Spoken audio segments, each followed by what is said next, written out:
Let's go. Welcome everyone to Rise of the Runelords. In Pathfinder First Edition, this is Session 2, run by the wonderful Ditrix. So, So yeah, take it away. you can't tell, but I made a peace sign. But I also did it ironically. So I ironically threw up a peace sign. Anyway, yes, welcome back to Rise of the Runelords, the Pathfinder First Edition adventure path that I am taking this server on this adventure. We are at the second session.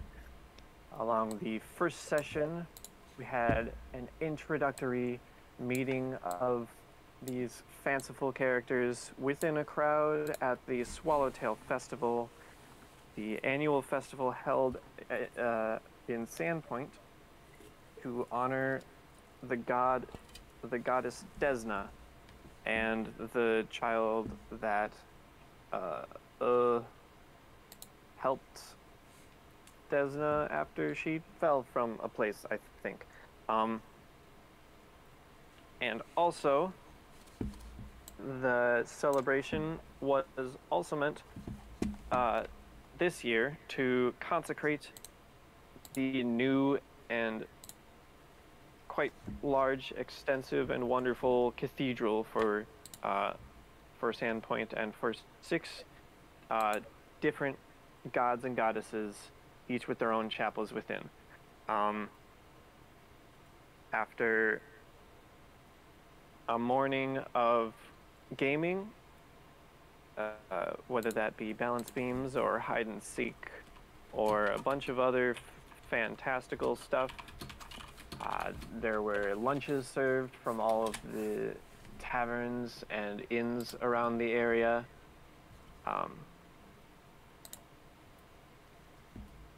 Lots of just fun conversation and festivities. And then, near the end of the day, when Father Abstelar Xantis went up to address the crowds, he was cut short as several groups of shrill voices broke up the crowd, and it was soon found to be goblins invading the town. This group of 6 stayed in the festival clearing and managed to dispose of 2 separate groups. And while there is still activity, while there are still goblins roaming around seemingly all over Sandpoint, that area seemed to be secure. However, before they could chase after Abstelar and help out others, they did happen to hear a yelp and some shrill cheering up to the northeast. And we will bring you all back to the Swallowtail Festival map. And just a reminder, you heard the shrill shrieking from up this direction. Which direction one more time? No, it's north? I'm sorry. Yeah, northeast. Got Is it. Top right. Z? Z. No, shift. Shift that drags you guys. Shift.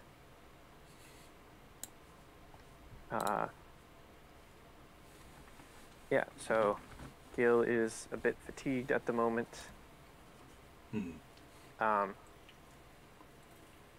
Yep, floor is yours. Oh, floor is ours. Sorry, I misunderstood what you said. I remember being out of spell slots, I think.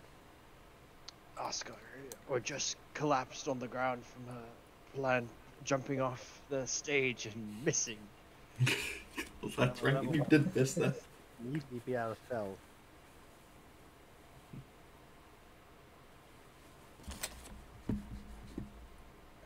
We should probably see about helping other people before Agreed. things get to be too bad. paying us? We just killed a lot of goblins for, like, no reason. No reason? They were torching the town. They were We torching can always everything. get paid later. I mean, if we take Where's over other the town? goblin, the town itself will owe us. That is a good point. Alright, I'm on board. Let's go. All right. Gareth just kind of puts his short swords on his sides and is ready to start heading that way with everybody, if that's what we're all agreeing to do.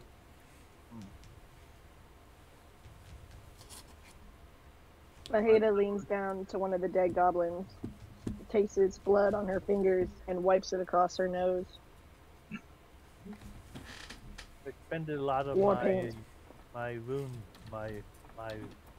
magic, but I still have my shield and I have like my crossbow. Very cool.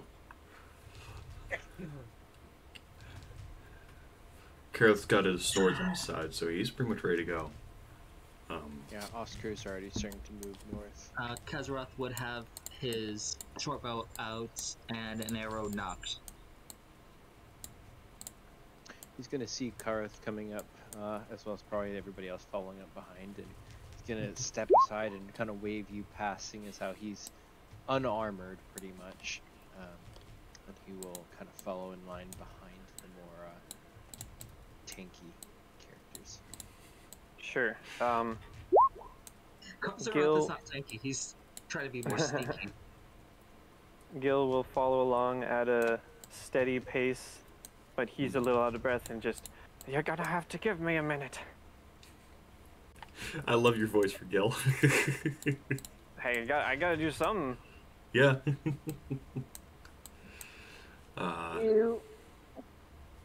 Who's ever not tanky, stay behind me. Kazaroth Kazaroth tried to be stealthy going towards the new area. Yeah, totally. Give me a stealth check. Okay, Nice. good to know. And again, he's got his bow at the ready to strike any goblins he sees. Yes. Okay, so, party, let's say, get yourself in an order. So, if this is the arrow point is the front of the party. Yeah, there you go. Oh, that's good. You do not have to be in a line, but you know. Oh, we don't. Okay. Yeah. I have 6 more runes I can do on the ground. Yes, you do. And I have my... Probably put Gil up there. Karzarath, I'm gonna assume that you're kind of off to the side a little, but yeah. Yeah. Here. Oh, whoops. Don't do that. I think magic weapon was on Gil, but it expired. Magic weapon was on Gil. Unfortunately, it was a bit late. My shield of faith though should still be up. And Is that what the aura is? That would be distance I have for when I use my channel divinity. Okay. I try to make it as light as opaque as possible, but as Oh, possible so it's not doesn't. right. The channel positive energy. Okay, I gotcha.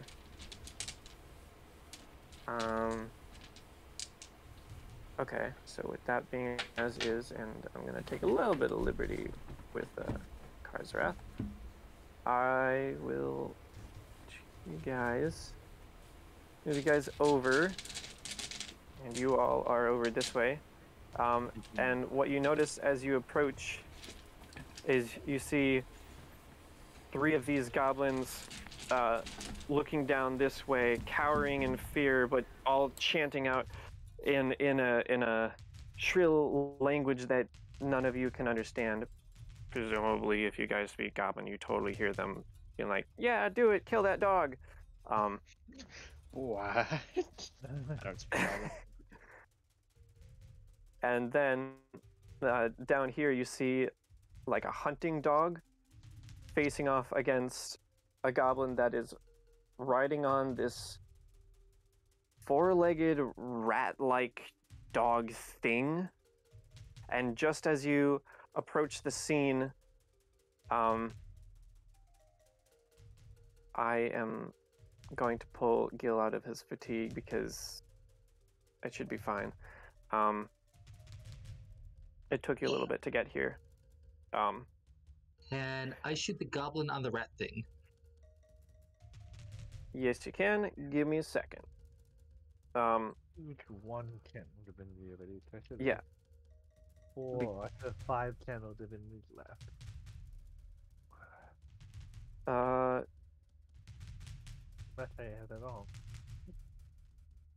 Said 6. So, yeah, okay. So you see this big, or well, not big, but dressed up goblin riding on this thing, and he's taking guarded shots at the dog.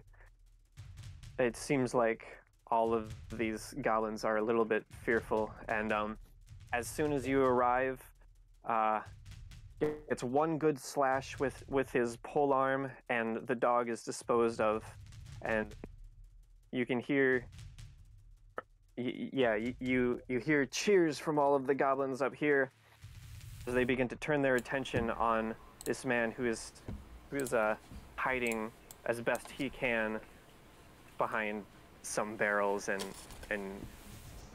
wood piles.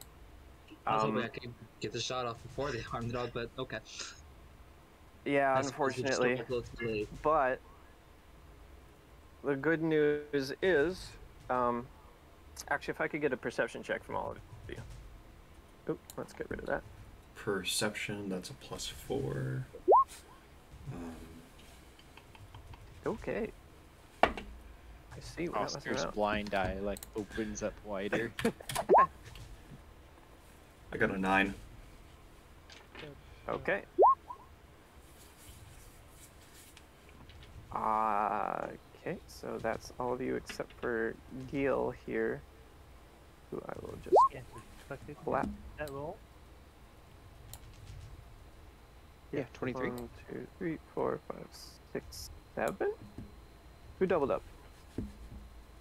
Oh no, that's stealth. Never mind. Yeah, that's everyone. So Gil really is the only one not to notice.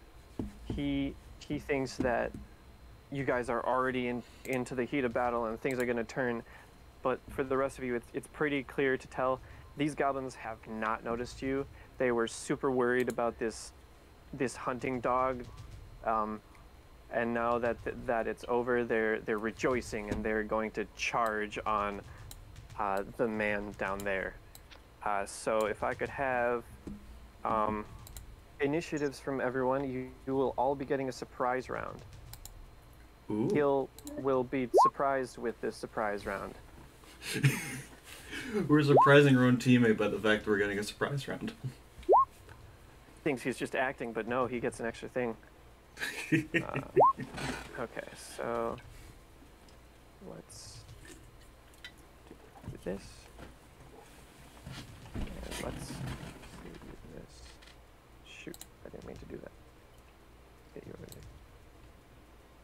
Okay, so those, and then Some of you guys are still hurt a little bit, right? Yeah, I think Gil's- some of them are all a little bit hurt, but it doesn't look like too much. I don't know. Yeah, if anyone's hurt, it will only tick down by a few points. I'm ticked down 1, and Gil and Okay. Jay Maheda. Maheda. Maheda. Thank you. I'm down 3. Okay. You're down I'm 3, down Gil's 1. down 2, and I'm down 1. Okay. Nice. Oscar's also down 1. Ah. So we got that. Okay, so I'm just gonna... Oh, no. I'll do that. Okay. So they get that. And he gets... Big guy gets... The goblins are going there, and the big guy is going... there. Wow, okay. This is fun, guys. Oh, jeez. Wow, they're So, top of the initiative with order. that, it doesn't matter. You guys go anyway. Surprise round. They are all flat-footed until they get attacked. So first attack on it is going to be flat-footed. Then they're going to notice you. Actually, I don't think that's how it works. Everything is flat-footed. I think it's for the Yeah. round. Hill in 3.5. We're just gonna go for. We're just gonna go for the round. They will- I'm fixing the rules as we go along. Sweet. I will also mention in a surprise round, you can only move or standard action. Can't do a full round action. I don't know if it's a Pathfinder thing, but in 3.5 they were flat-footed until they acted in combat. Just to That's- clarify, Sounds about right. Yeah. What? just to clarify, I can't move and attack. Is that correct from what I'm understanding? As far as I remember, it's been a little bit since I played. That might be a Starfinder rule. I get them confused. Standard What's or the move setup look action like? during the surprise round. Standard or move. Okay, and then also free actions because they're free actions. So during this, you can move, which could be advantageous. You could, you've got a few things at your disposal, even if it's just a standard or move. Yeah.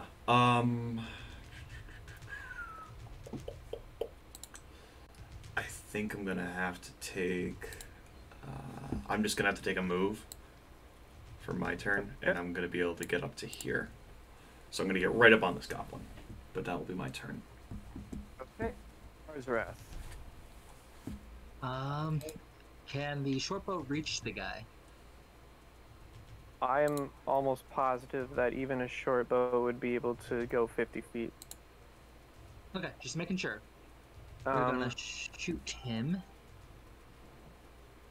Short bow. And I'm assuming miss. Short bow. Yeah, it's 60 feet. 60 feet.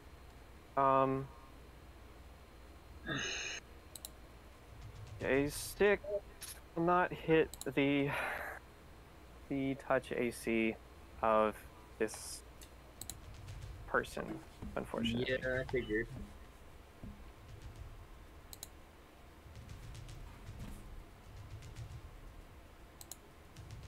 Unfortunately. Sorry. Oscar. May I One take a 5-foot step and cast a spell? Yes. 5-foot step is a free action. Okay, so I'll move there, so I'm within 20. It's not within 25 feet still. My plan is ruined. Well, it is. Isn't it 25? Isn't it 25 plus 5?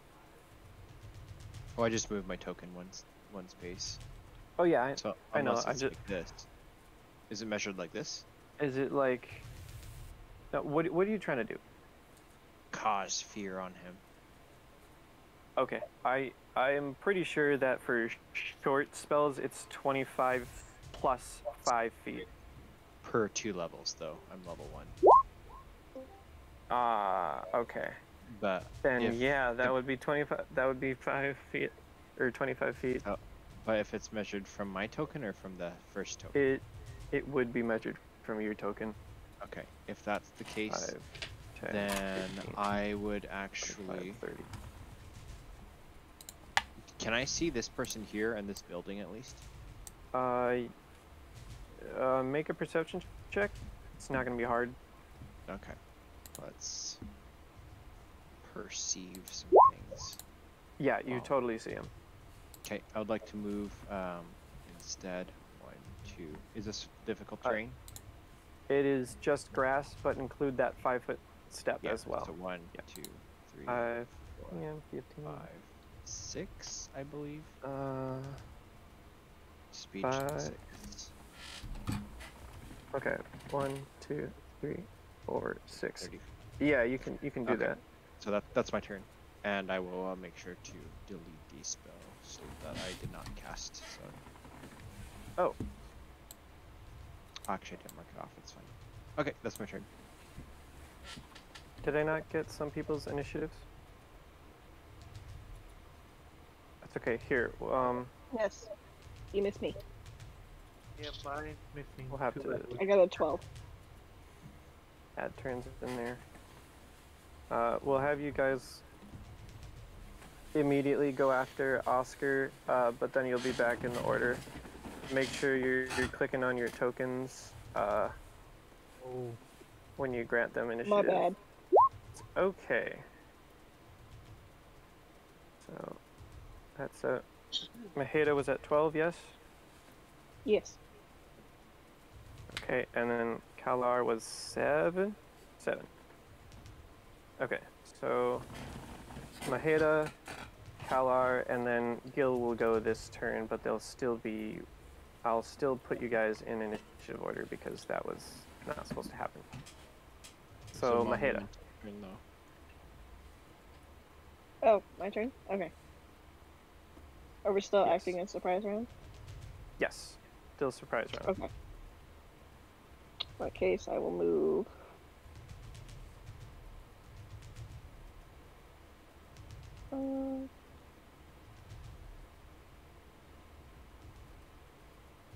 I'll move right here.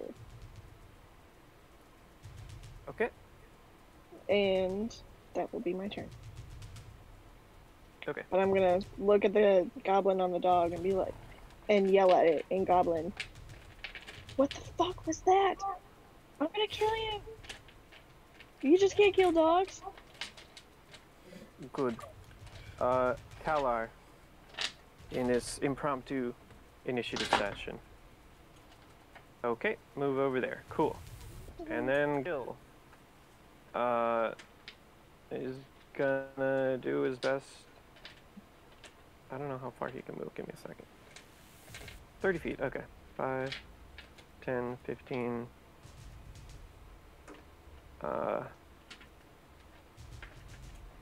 Actually, let's do 20. 25. Actually, yeah, that's all you can do because of attacks of opportunity. I don't think they get attacks of opportunity on a surprise round. Whatever, that's fine. So that's everyone acting. So top of the round, the first official round is. Oh yeah, let's just put a big ol' X on that dog there. Don't worry about that. That's just a dead dog. I will say Kareth is not opposed to them killing that dog. Yeah. He doesn't really care. He's fine with this. Unbelievable. Karasurak is angry at the one because he was hoping to tame the dog and get it as a mount. That would have been funny. Uh-huh. It might have been a little hard considering that was this man's hunting dog. Yeah, but the guy would probably end up dead if he wasn't lucky enough. Oops, my arrow flew right at him. Alright. So... Okay.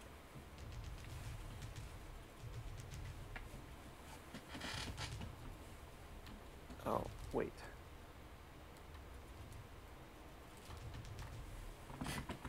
Oh, wow. Okay. Yeah, so these two are going to... No, not including that dog. That dog's dead. Going to 5,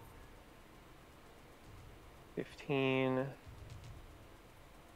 20, 25, 30, 35, 40, 45, 50, and is going to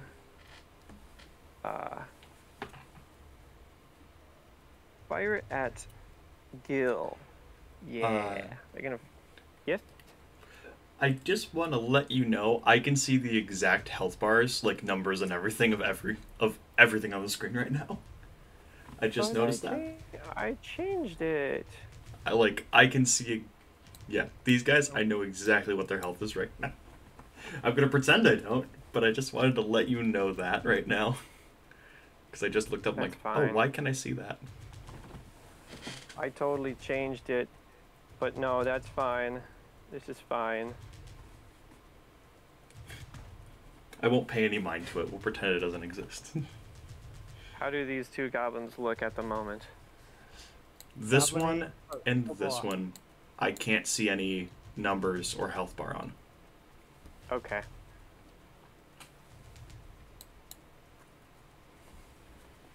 I'll just do that a couple times.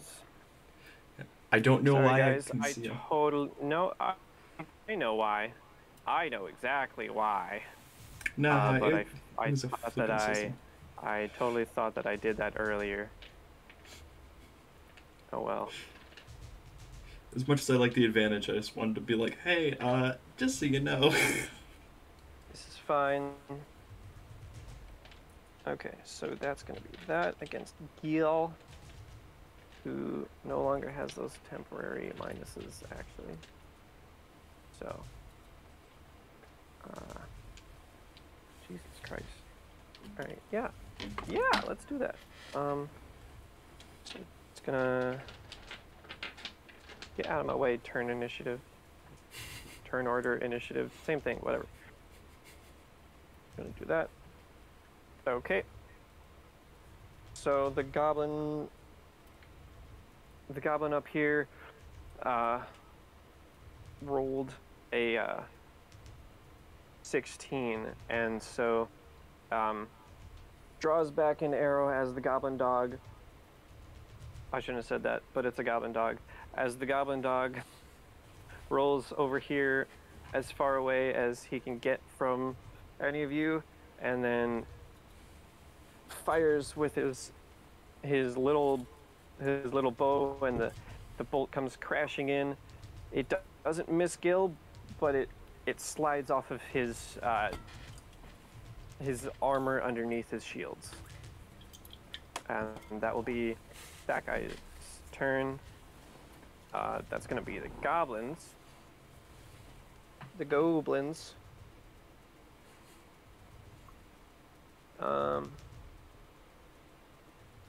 Yeah, okay. Let's go with this guy first. Turns around and screams. Now there's a kitty cat right next to him. I am not a cat. Swings his makeshift sword. Does an 11 hit? 11 does not hit me. Sweet. It actually doesn't even hit my flat foot. Nope.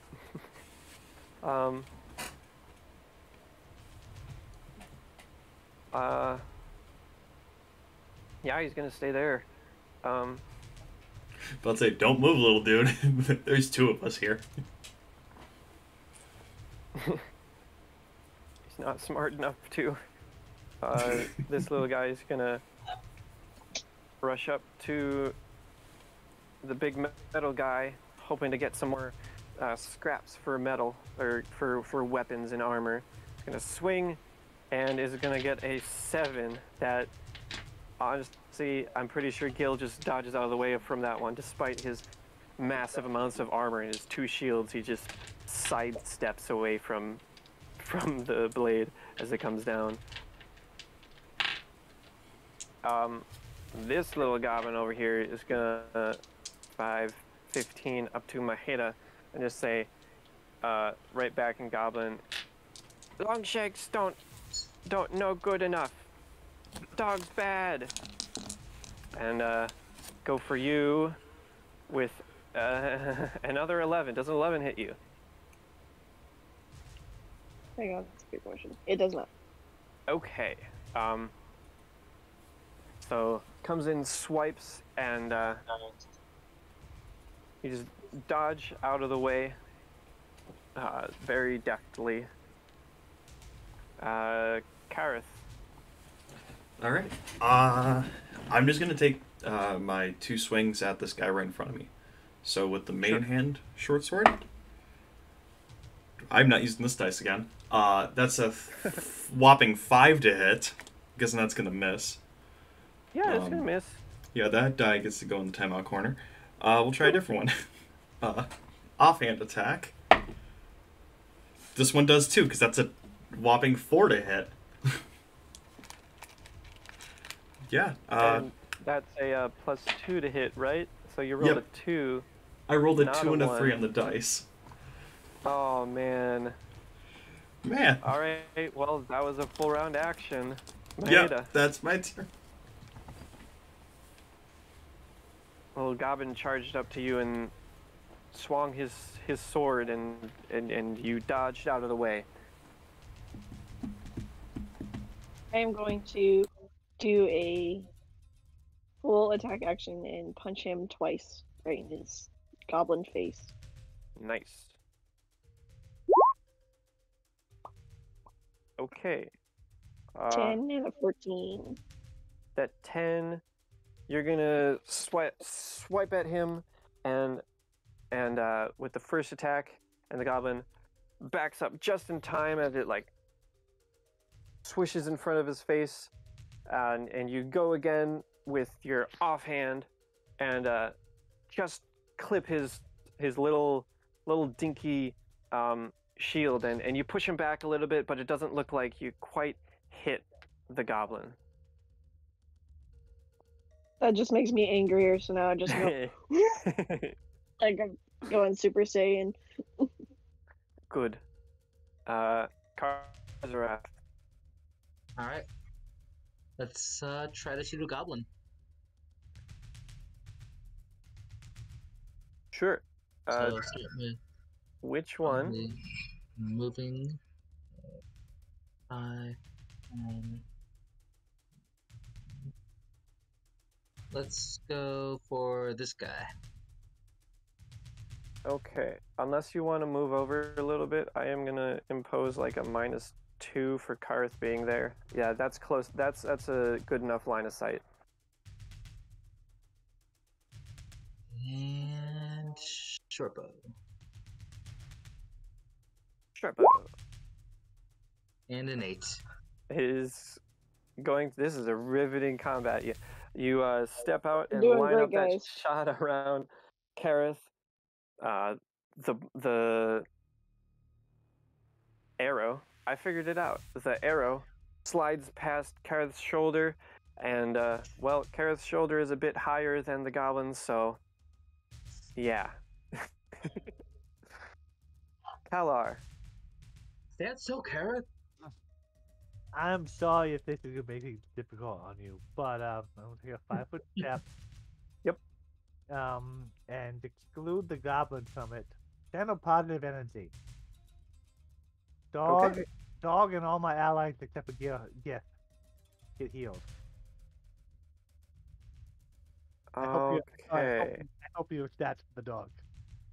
I don't, but I'm gonna give it a chance to be alive.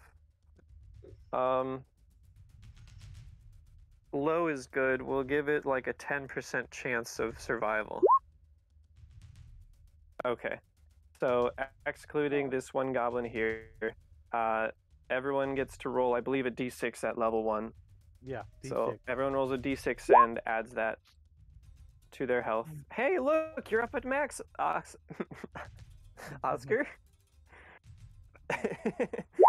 Yeah, I was only down 1, so I just bumped my health up a lot more. Yeah. Oh, I'm only down 1. Let's see what I get on the die. I rolled a 5. I got a 6. What's the command again?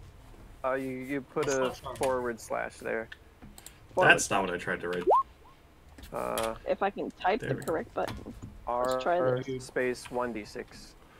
So dog is truly dead. 1d6, yeah, that would help. From Okay, what I'm you have, confused. Alright, so Give me a / second, guys. I do not R. know how to use Roll20. No, Well, it's there's- /R space, then number of dice, yeah, wait. D, and then dice. You got it. We believe in you. Haha! Successful, thank you guys. Okay. I will take that 2 points. That was a 1d5, but you know what? I'm gonna give you that 2 points. Oh, god damn it. I'm sorry, I got big ass claws on my hands. You, I got acrylic nails on and it's hard to type. Oh, Oh. Dieter, our mind went to the same spot, didn't it? Just I claws? was What? hoping the dog, I was What? hoping the dog would hit at the goblin and get up and fight. yeah. That is a good thought. And everyone else was slightly hurt too, so I would like figure I'd be doing healing my ally, then getting the dog in the fight. Yeah, that was a smart move.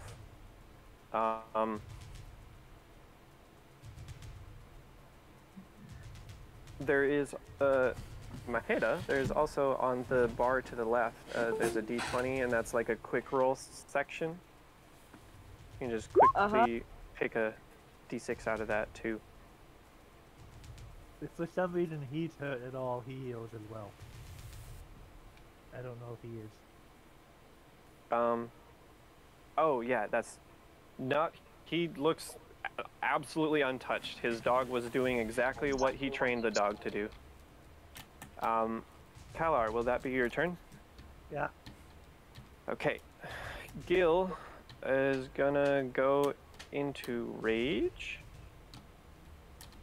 which gonna do that, and it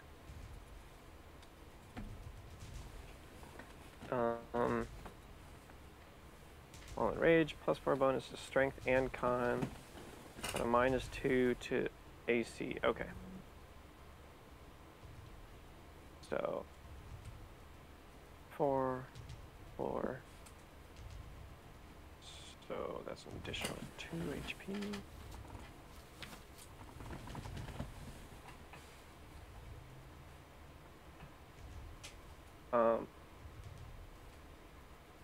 And then 18 AC. Okay. So he goes into rage as a free action, and then is probably gonna go try to smack that goblin. Going to use that. So he swipes his spiked shield at the goblin, who ducks under it, and then is going to lash out and bite him successfully for, let's just make sure those are correct. It's going to be half strength actually, so +2. But yeah, Gil reaches out and bites this. You haven't seen this before, but Gil just reaches out and bites onto the bulbous head of this goblin for, let's see, 3. Why is it 6? Oh, it's 6 because of that.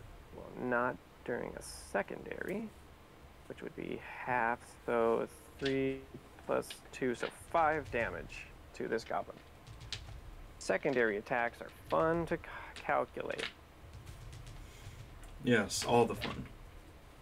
So, all of you hear this goblin just shriek in horror as just a mound of flesh has been removed from its skull. Uh-oh. Oh. Okay, hold on, I need to refresh my page. It got super laggy, sorry. But, Oscar, your turn. Oscar is going to continue kind of moving across the grass. Okay. He's going to crouch down by the dog and just kind of see what's its wounds look like. Because a very visible. I'm not going to make you give a check for that. You're right there.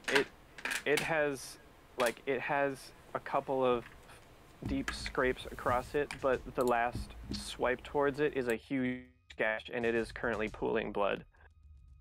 Okay. Not being a healer or anything, he's going to look up angry over at the goblin, and he's going to say, "You leech!" And I will growl at him and cause fear. Cause fear. Ooh.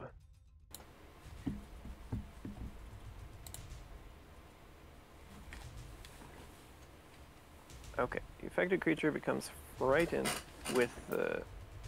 If subject succeeds, then a will save is shaken. Okay, well, it certainly doesn't have 6 hit dice, so let's give it a. I don't know if this works, but I'm trying to get him to start running, preferably at least 5 feet away from Mahita.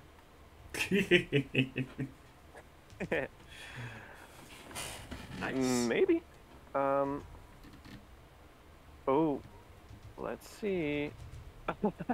Okay, so this is kind of funny. Your DC is 16 for this, and it rolled a 16 minus 1. Now, I don't see Oh. anywhere it's saying that it has to move, but yeah, it becomes frightened, which is a condition. Yes. Frighten is a condition that I can pick out real quickly with my handy dandy core rulebook next to me. Fatigue. Frighten. The frightened creature flees from the of its fear as best it can. If unable to flee, it may fight. The frightened creature takes a -2 penalty on attack rolls, saving throws, skill checks, and ability checks. Frightened creature can use special abilities, including spell. Indeed, the creature must use such means if they are the only. Okay, so yeah, it just is literally completely afraid of you. It is. Also, I think you get to roll a 1d4 for the frighten.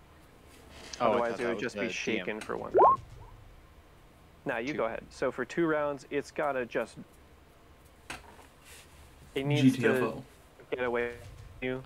That's scary. That's really scary. Dude, Yeah. You are undead and terrifying, and what even are you? Yeah. I've reached into like the wound and my hand now has blood on it from the dog, and I look at the goblin and the white pale eye, just like he opens his eyes wide, and it's very scary. Very scary. That's wonderful. That's gonna bring us to this guy's turn again, and honestly, he's not having much luck with big armored guy, and he's at least partially competent. So, he'll move him and his dog 5, 10, 15, 20, and I would impose minuses, but goblins are so small that it can hit 6-foot Kareth with ease. So it's gonna fire at Kareth instead of Gil. And rolls a Don't know how natural Gil- 1. Oh, Crit fumbles? Maybe. Let's check his reflex. No, unfortunately, he does not fumble. However, you notice this, that short bow snaps. Just the string goes forward, and the beam that is this makeshift trash weapon just snaps. The arrow probably lands about right there, and after shouting some obscenities that Mahita hears very clearly, grabs his polearm back from off his back. His polearm doesn't seem to be as trashy as the other swords you see or his bow, but yeah, there goes his bow. That brings us to the goblin's turn. And this guy, so we got this guy, goblin over here that just got bit. It's gonna swing angrily right into the middle of Gil and get a 7, which I'm assuming Gil in his raged state is not really going to do much about, and it just kind of bounces off of his armor. the goblin just below him, right next to Kareth, is going to try to swing once more and get an 11 again. Not gonna hit me. Funny enough, This is- still doesn't work. Really? These guys Are you sure? so many 11s. Yeah, You know what? it's- I guess I'll let it hit. I'm kidding. 11s and 1s. 11s and 1s, yeah. And for me, 2s and 3s. That brings it to this guy's turn, who is going to deadbolt. He's gonna run. He's going to run, which I believe drops his AC too. Do I get an attack of opportunity? Yes, as a monk type hybrid, you do your fists do count. So go ahead and make your one attack of opportunity. Bubble him. A 9. Nope. Oh man, you're rolling really good for damage too. Oh, that feels bad. I know. But yeah, that goblin is going to take his. It's here. It's in the stat block somewhere. I guarantee it. Is 30 feet in a run. So that's going to be 120 feet, and he just completely books it off. He's out of there. He's gone. He's gone. Does the captain get an attack of opportunity? Yeah. Yes. The captain does and will. Oh, really?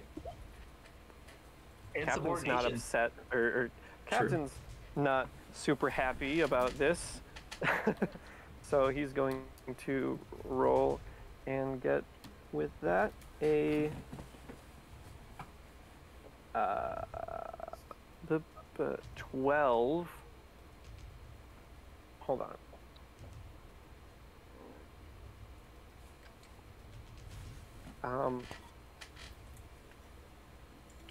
No, not beats, but movement.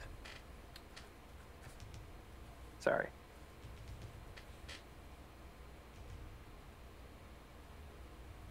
Yeah, but what does it do? I think it's like touch.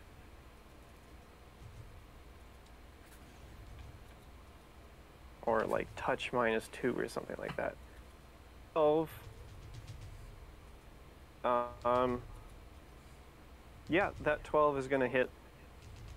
Swings out his, I suppose technically the goblin would have gotten to like here because he was threatened in that spot and got here. So that means I'm gonna do that. Wow, okay.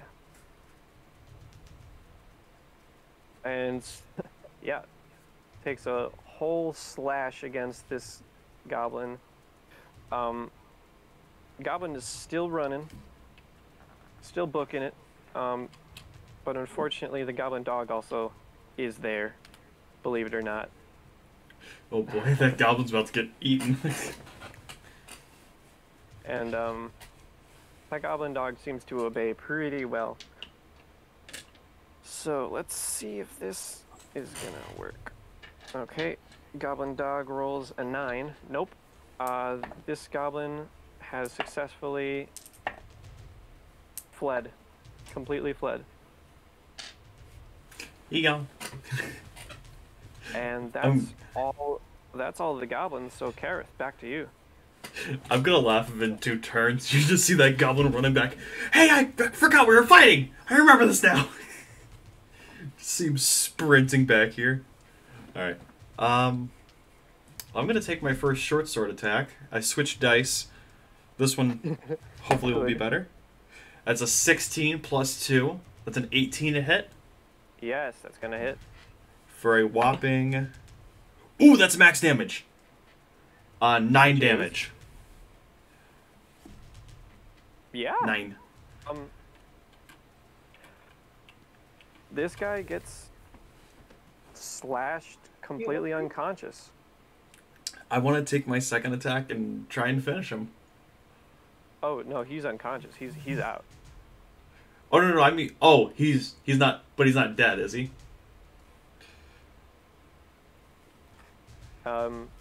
Technically, he's Well- bleeding out if he doesn't stabilize. He's On a scale of that's a fair 0 point. to He's minus bleeding 10. out. Yeah. The only reason I say that He is will die because if you just leave him there. yeah. Well, here's the thing. I can't move and then take my second attack. So No. You can. You can 5-foot step, but I think it has Because to of the- be before or after. I think yeah. You could just coup de grace him. You could. Nah, he'll bleed out. I'm not too worried. There's not a whole lot that's gonna really come over here and save his life. So I guess I'll 5-foot step over with Gil, and pass turn there. I won't save him with my positive energy. Are you sure? Oh, okay. You can take a 5-foot step before, during, or after your other actions. So you could 5-foot Oh! step and take your offhand attack. Then I with will your definitely. +2. I would love to do that. I will take my offhand attack at this guy. By the way, if you are missing any panache, you have gained it back. Oh, Gained 1 I back. didn't even think about that. Thank you. Yeah, that puts me back to I'm at max again. And Cool. that was another 16 to hit, or 16 plus 2, so 18 total. Yes. All right, damage. Oh my gosh. Okay, I'm only using these dice now because they love me. That's another max damage, so that's 7 damage total because it is the offhand. Okay. These are my new Kevin. star dice. 7. Well, for this guy, 7 is more than enough to knock him unconscious Sweet. because he already had that gash on his skull. But let's say half his head was already missing. Pretty much. Yeah.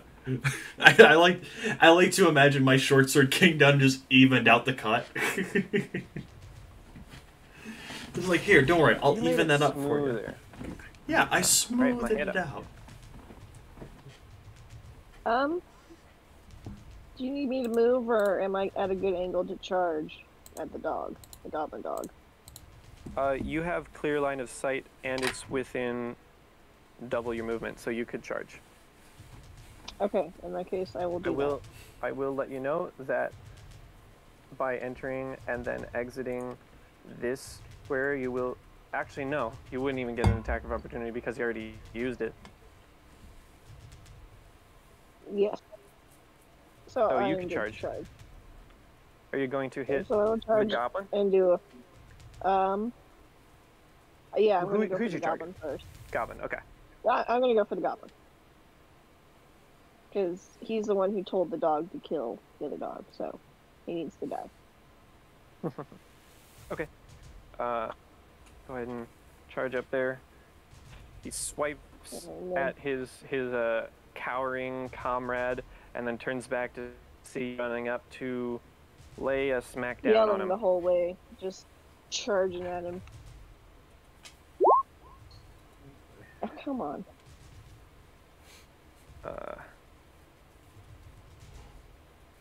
So a 9, and then if it's full attack, then a 13, but I don't think that would either.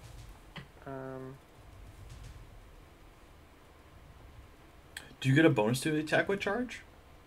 Yeah, you get Is a it plus 2? 2. You get a +2 with a charge. So, So it becomes a 15. 11. Second on a charge. Get a +2.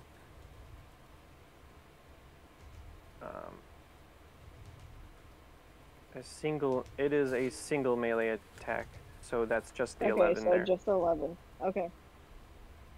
That's Yeah, what I thought. You come in, and after screaming at him, he gets a little hint of what's coming and looks back just in time to, like, pull on the reins of this.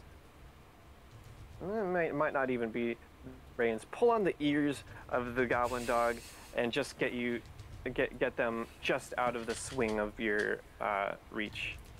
Karzarath.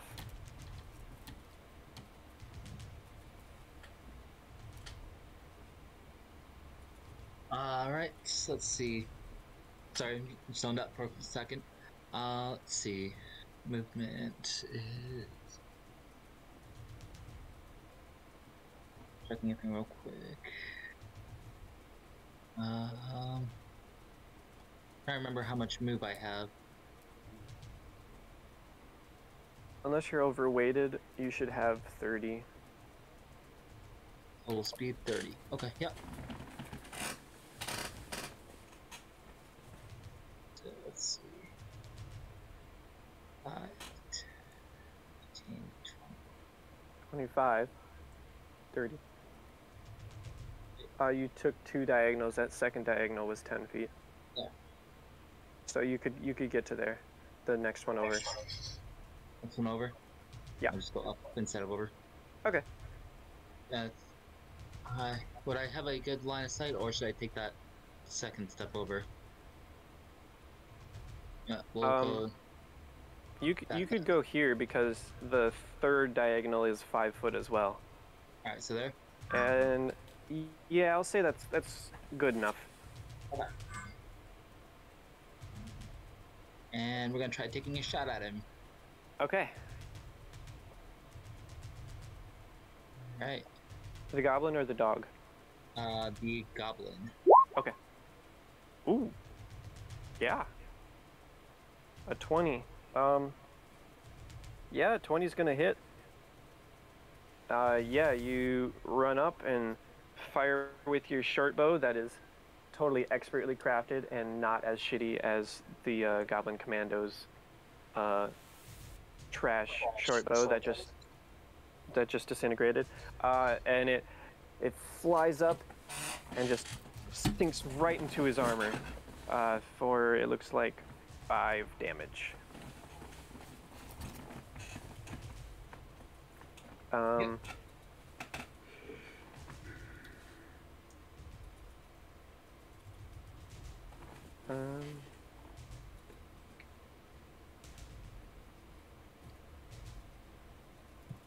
Unfortunately, actually, very few ranged items are given damage bonuses, so it's just 1, actually. Really? Yeah. Pathfinder, yeah, there are some fun things about Pathfinder, and some fun things about Pathfinder. So it gets no bonus. I think there are like composite bows that can add modifiers onto it, or like strength bows that can add strength modifier onto it. But most yeah, most ranged options don't include, well, thrown options do with strength, but yeah. Also, I'm pretty sure composite bow is a strength bow. Yeah, probably. Yes. They're like mighty +1, mighty +2, but mighty. Yeah, something like that. Well, hey, Anything else on your turn? Still, that's all I can really do. But hey, 1 damage is still damage. Oh yeah, absolutely. You totally catch him off guard. You've dealt the first damage to him. First blood. Yeah. Kalar. Kalar, whatever. I am going to try to get. Ooh, I have allies in my line of fire.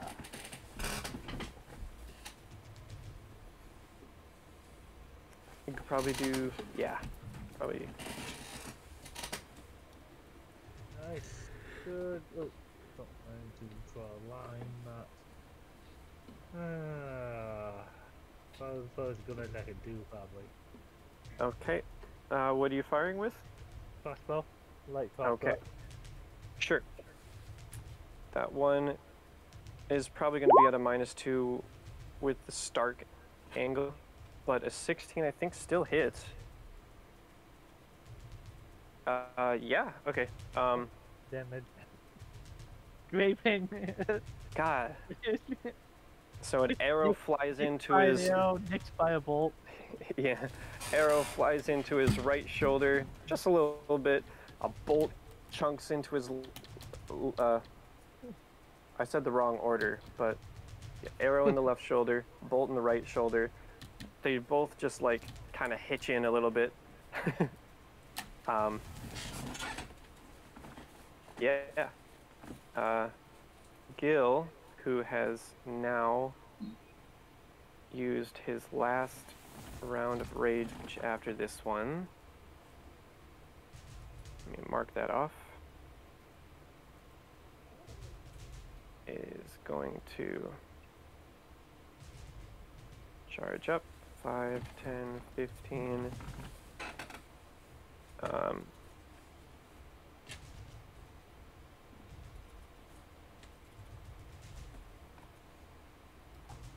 20, 25, and because this was threatened, he will get an attack of opportunity off, which is his only attack of opportunity. Actually, no, he does not, because it hasn't gotten back to his turn yet. So Gil gets up scot-free, and is narrow-minded, so is going to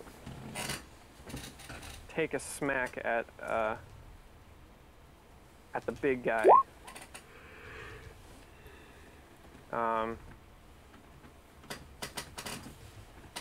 Okay, an 11 will miss the big guy, so he rushes up and is maybe still getting used to his shield form. Takes a swing, and apparently this commander is much better with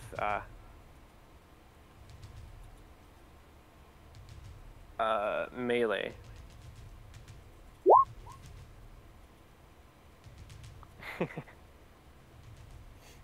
Oh yeah, totally. That was really good. Oscar.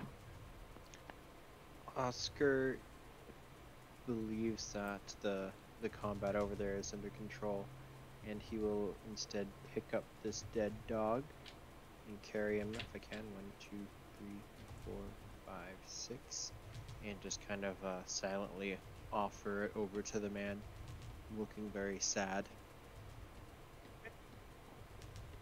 Understood. I will also mutter to him, "Are there any more goblins around?"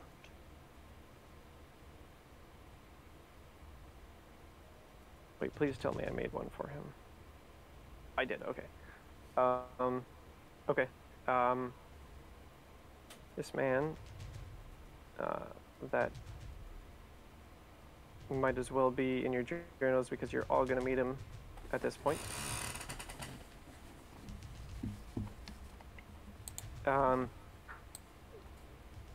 You, Oscar, see this man hiding very valiantly behind these stacks of wood, and yeah, just kind of hurriedly says to him, I don't know what's going on. I just came into town through the gate, and then they attacked me. I think all of them. There are more? Does he take the dog? He is still a little worried about the living goblins still up there. The dog's probably, well, unless you're still holding it on the ground. I will set him down into the grass here, basically let him to rest. Also, is this big, is this a wall or a bridge over the road? This here is a gate, so where the road is, you can walk through because it is a gate. And it's open or closed? At present, it would be closed. And then final question, does the wall continue on off map north? Like, do the goblins have to stay on the inside, basically, if we were to pursue?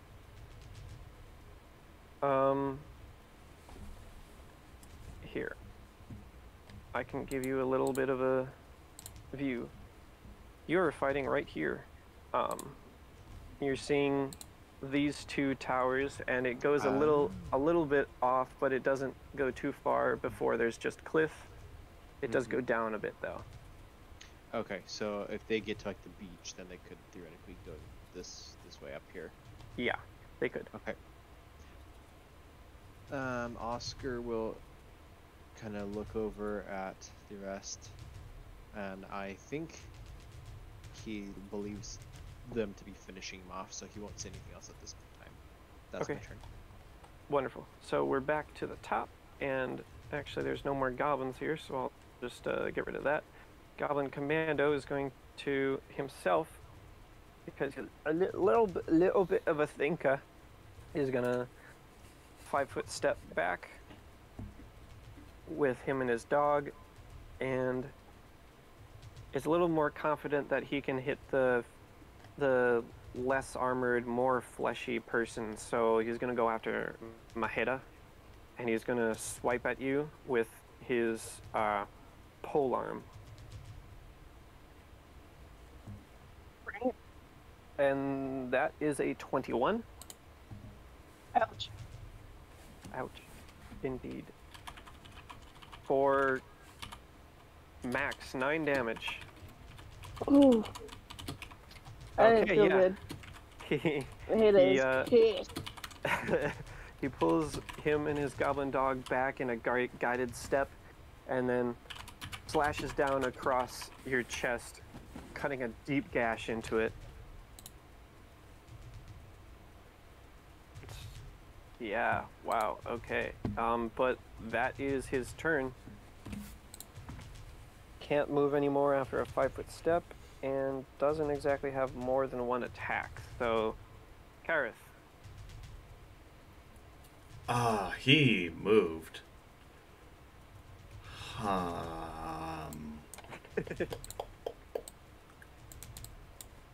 I'm just trying to figure out. That would be 30. I don't think... And I don't have line of sight on him either, correct? Not particularly, no. So You I could couldn't... if you moved, but I can't move then charge, correct? no, you cannot. Alright. In that case, I'm going to... Yeah, let's just do that. I'm going to move up to here. Mm-hmm. You can take a double move in a turn, correct? Yeah, you can sacrifice a standard action for a move action. Yeah, because I can't attack him. So Nope. it makes more sense for me to get up to here with my full movement, which will not induce an attack of opportunity. No, it will not. Nah, I'm just going to get all the way up to him. I'll take the attack. I'm Alright. trying to make myself a more appealing target because Maheda is down some health. And I Okay, don't know. that is going to be an 18 to hit. Yeah, that's going to hit. Uh-oh, this is going to hurt. Actually, Yes. can I opportune parry and repose, or at least attempt to? Yes. Okay, An so immediate it's just... action doesn't have to be off of your turn. You can, yeah. Okay. So yeah, Alright. target of 18, and it Okay. is with your full modifier, not your like two-handed modifier. So it's with the +2? The just normal? The normal +4, I believe. Oh, then I rolled a dirty 20. Okay, yeah. You expending your panache point, I believe, is the first step. Yep. Slap his polearm out of the way, and you could tell that it was gunning for you. So And I get a free attack because of this, correct? if you still have panache left, yes, you can. I do. So I Okay. will take that second. Go ahead. Oh, yeah, that doesn't hit. That's a 5 + 2. So that's a 7 to hit. It's not going to do it. Okay, That's fine. So it would be 5 + 4, but a 9 doesn't hit. Oh, that's you right. you only take those -2/-2 in the case of actually taking a full round attack. Oh! Once it's Gotcha. off of your turn for doing so, you're back to your full bonus. Oh, sweet. Okay, thank you. Yep. Alright, but yeah, sorry. Will I don't that think be I it? know. Yeah, that'll be all I can do. Okay, Maheda, you're very angry. Yeah, this thing is messing me up. After I wanted to mess it up. This is BS. Alright. So I'm gonna do a brawler class feature, which is to activate a combat feat for 1 minute as a Sure. move action. Yes. I'm going to activate bleeding attack. So I will Bleeding deal attack. 1d4 bleed damage with my unarmed strike. Bleeding attack. Okay. And that doesn't have a prerequisite that you don't meet? No, the only prerequisite is improved unarmed strike, which I have. Okay, hey, yeah, you totally get that. So I'm assuming you're going to 5-foot step up there? Yes. I didn't realize that moved. Right there. Okay. And I got rid of his reaction. And then Go ahead. just a standard action for strike. Oh! Oh! Ow. Ow. Would you like to take the double, or would you like to get a crit card? Up to you. Oh, give me a great card. Did Very you often double include nat 20 doubles. that? You Yep. did. That's crazy. Oh my god. So that's going to be all of that 14 damage. Only one move or standard action next round. Nice. I'll take that. Wow. And So I just like take my fist and just bop him right on the head, right on top of this stupid huge goblin head. yep. You see him, like, honestly, he reasonably, he drops his pole arm at this and is clutching his head, and he's like, he's wavering around. He's not doing well. He would be considered staggered as well, so Nice. Angry half-orc. That's what I'm talking about. Much better rolls.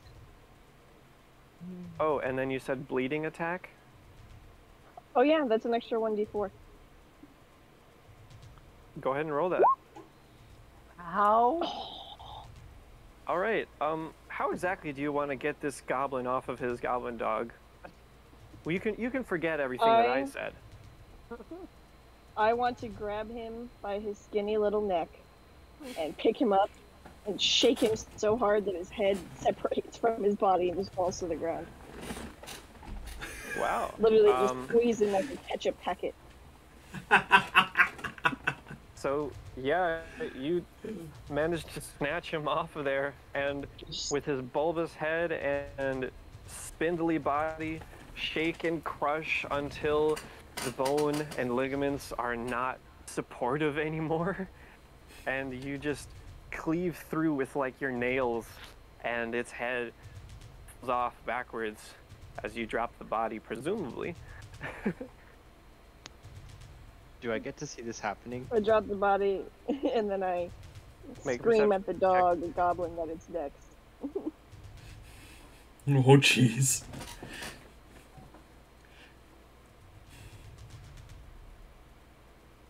Karzarath.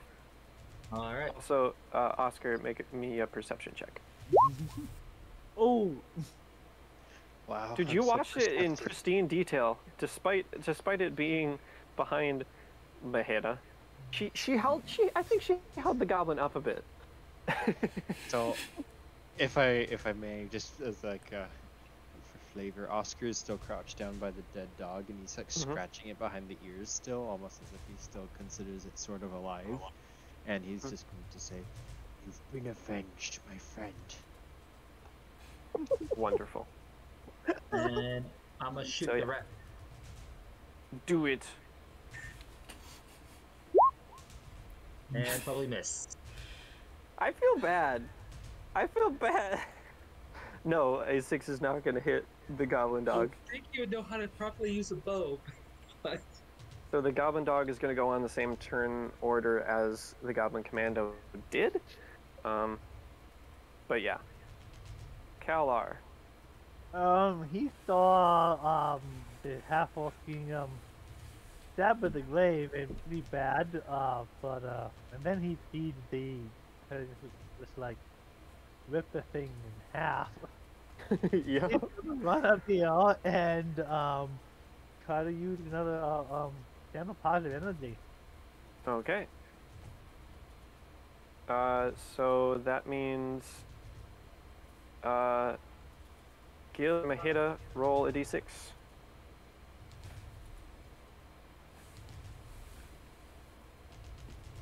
Do you want me to roll for Gil? Gil is Yeah, go ahead.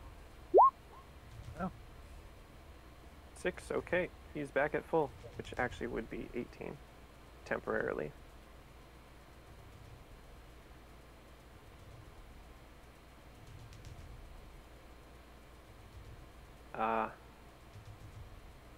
Okay.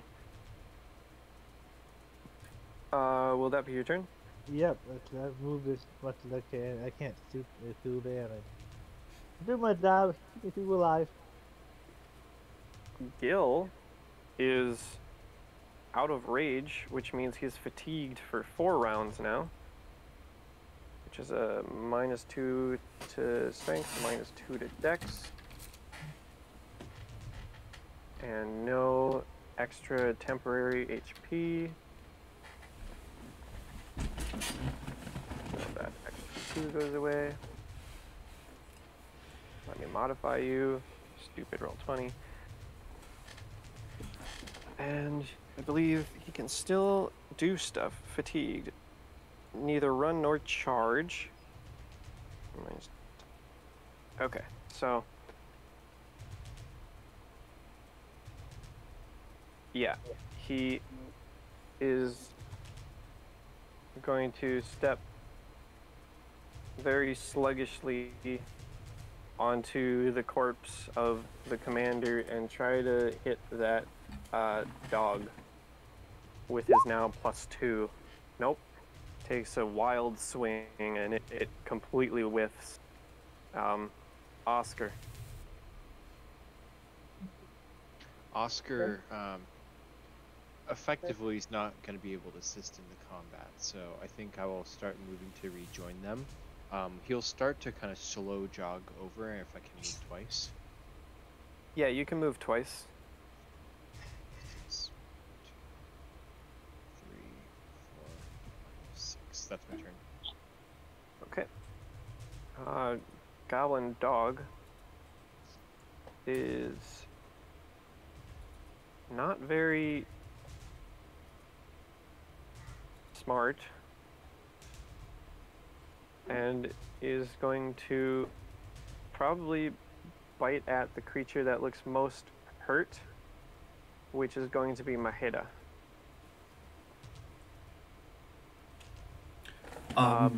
It but- attacking within our range, does that provoke attack of opportunity? No. No, Oh, it doesn't. an attack does not. An unarmed Gotcha. strike, not Oh. from a monk, definitely does, but not just a bite. Or the Gotcha. dog cast a spell, maybe. If the dog decided to cast a spell, you all would get attacks of opportunity on him. Dog cast fireball. I'm joking. Dog just, just you. We're like, what did it just bark? Why is there a fireball above us? Yeah, that dog, it snaps at you, but it barely even gets anywhere close. So that's that. Kareth. Yeah, Kareth is just gonna take his attacks at this dog. He doesn't like that it exists. He doesn't like dogs. Okay. So first attack. That's a crit. Wait, hold on. That's a 19 crit. So with a plus 21, let's see if I confirm. God, it rolled out of my box and onto the floor. Do you want to count it or no? I haven't even looked at the die roll yet. Roll it again. Roll again? Okay. Thank God, because that was a 4. 9 plus. That's an 11 to confirm. Does that still crit or no? 11 will not confirm, but you absolutely hit. All right, sweet. Damage. Jeez, I could not hit into my thing today. That's a whopping 5 damage. Ow. Is it dead? You get a solid swipe across it, and it is definitely hurt, but it is not dead. Then I will take my offhand attack at it. Okay, with that +2. Yep, that's a 16 to hit. 16, I gotta check that. Oh, yeah, it doesn't have any armor. Yeah, 16 hits. Okay. Damage die. That's a whopping 5 damage. Another 5, and Yep. you stab into this goblin rat-like dog once more. No, how do you want to do this? Carrot just goes, I never did like dogs. And he's just gonna take his sword and put it through the dog's head, let it die, and then pull the sword out and kind of just shake it off, getting the blood off it. Disgusted that a canine's blood is even on his blade. Right, so that was an active combatant, which means a panache back to you if you need it. Yes, I do. And with that, That would take that away.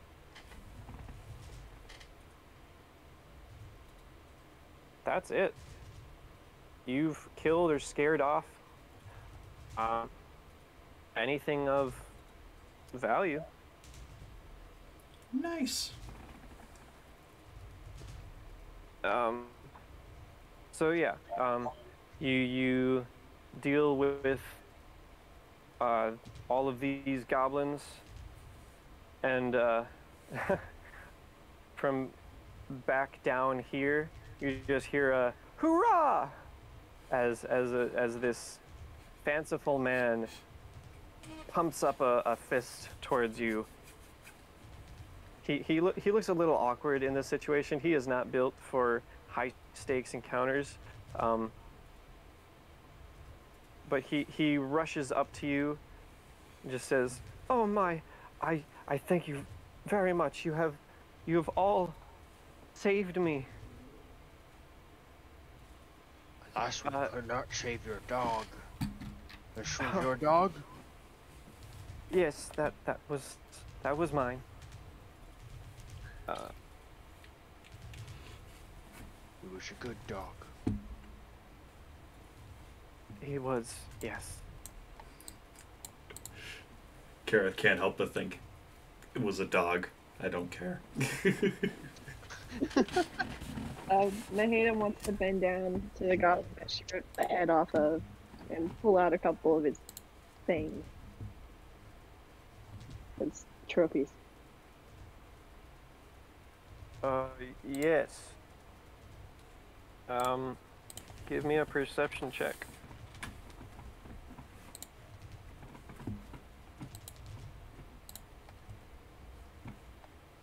Alright, hang on. I'm gonna use it Okay. once.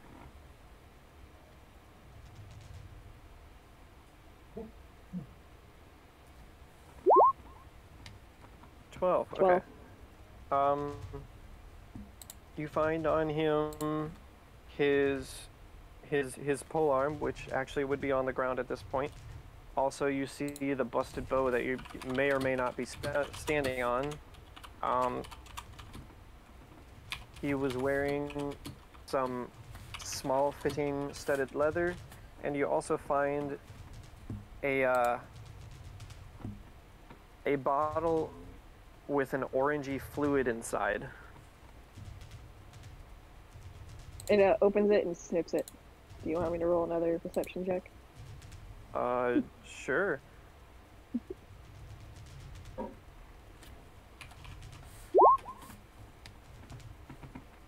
Does it smell like smells alcohol? It medicine can be split in between two things, alcohol and non-alcohol, and this doesn't quite seem like alcohol. I call over the cleric. I just yell, "Cleric! Come here. I hand him the bottle. A bottle of... What's the bottle like? I don't know. Smells Smells kind of like medicine. Pilar, you can make a knowledge arcana or spellcraft roll, and if you don't have that, then just wisdom. Okay, it's a +1. Knowledge arcana is a +1. Wisdom is a +4. So honestly, just wisdom was the best roll of mine. Oh, Nice, there you okay. You have pretty extensive studies in the making of potions, and this is, while not the most basic of things, one of the more common items, and this is a potion of cure moderate wounds. Ooh. This is a healing potion. Just to be clear, if it smelled like alcohol, I was just going to drink it. Aldrin pushes past you, Oscar, and works his way up to Maheda and just says, "Oh, you are absolutely unbelievable. You're so powerful. I thank you so much for saving my life. There aren't any other goblins around that you could kill, are there?" Look around and see. Don't see any, and I kind of like cross my arms and smirk at him. Enjoying the compliment, but. Yes, I am. I understand. The law had not actually met Maheda yet. Even though we've been fighting for a little bit. He would say, for future reference, my name is Kalar, and you are? Maheda. Well met, Kalar. Maheda. Fought quite well. Do you need this healing potion, or? Unless someone else needs it more. Could definitely use it.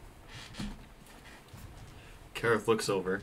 I believe that you're the most hurt between us all, so I would say you shouldn't take it. Also, cure moderate is. Oh, sorry. Go ahead. No, I was just gonna ask if I recognize this guy. Oh. I imagine 3 minutes have passed, so my protective shield is probably no longer up. Probably. Kareth, you can make a knowledge local check. I think by having that, you have that. Okay. Wow, very specific. By having that trait, you have that skill. I know. May I also roll? See if I recognize him? Sure, you can. That's a +5 to this. That's a whopping 10. I rolled a 5 on the die. Yeah, okay. This guy doesn't look familiar enough to any of you. To either of you, I should say. Gotcha. That's fair. But, as you're thinking about, maybe where do I know him from somewhere?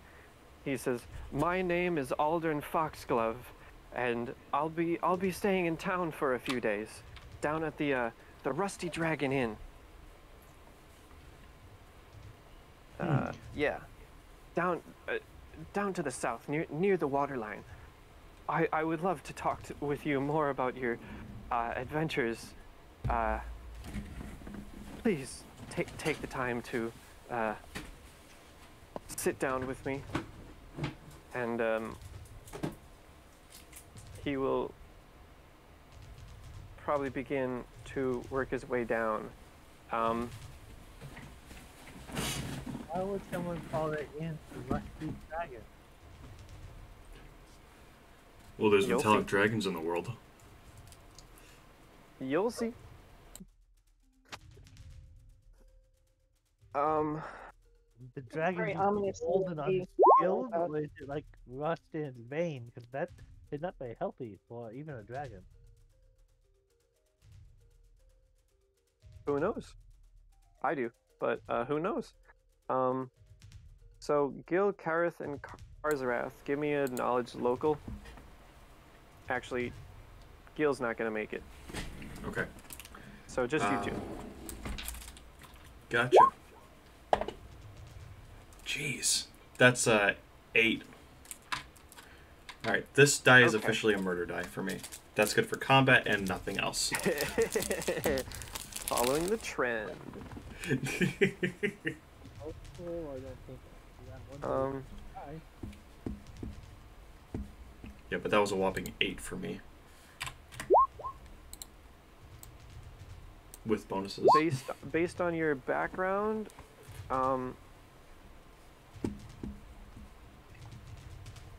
Kalar, I don't know if you've been in here. Actually, you know what? That's fine. He's from the countryside nearby, but he may not know the city well. Probably not. Karzarath, here, Kareth, it's a bit foggy, Rusty Dragon Inn, but you know the places around here, and yeah, you think you've seen it a couple times. Karzarath, yeah, it's the Adventurers Tavern and Inn that's down by the southern gate, I believe. It's very close to that entrance, and it's mostly where adventurers go to find lodging and good. And for those of you that would remember, the lunches that were served, one of them, that the salmon, I believe, was sponsored by the Rusty Dragon Inn. That's right! I forgot about that. Kazarak would let the others know. That's like the area it's basically in. It's essentially an adventurer's tavern. Name still seems a little weird, but I don't, I don't have this time. I didn't name it, so so it's a fine establishment for what it does.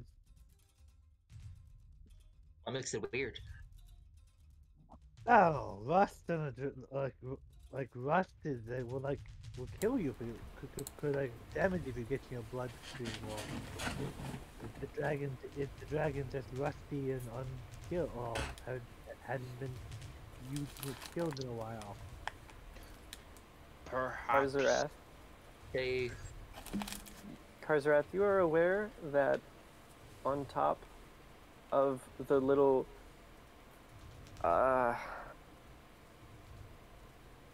is a veranda like a little roof that sticks out? I feel like it is. Whatever. There's a little perch in front of the Rusty Dragon Inn with a metallic structure of a dragon, a sculpture of a dragon that has become rusty. He will explain that's the reason why it's called that.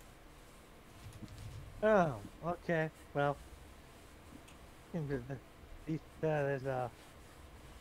Whether it's the actual reason or not, that's the reason he gives. Fair enough. I suppose every inn has to have a name.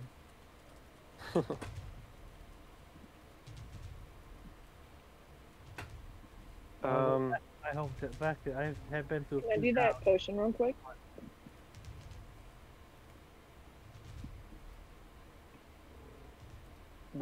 Was that asking? Who was that asking? Just like me, Mahida. If That you are potion in of moderate, was possession, it? if you are in possession, you totally can. 2d8 plus. Okay, yeah, that's what I was wondering. 2, Is I think. Yeah, 2d8 plus 2. Or so 9. So that brings me back up to full. Awesome. Yeah.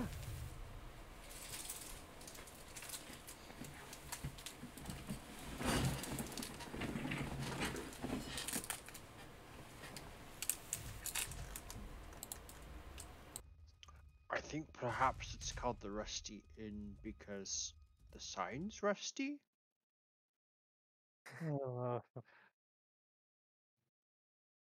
uh,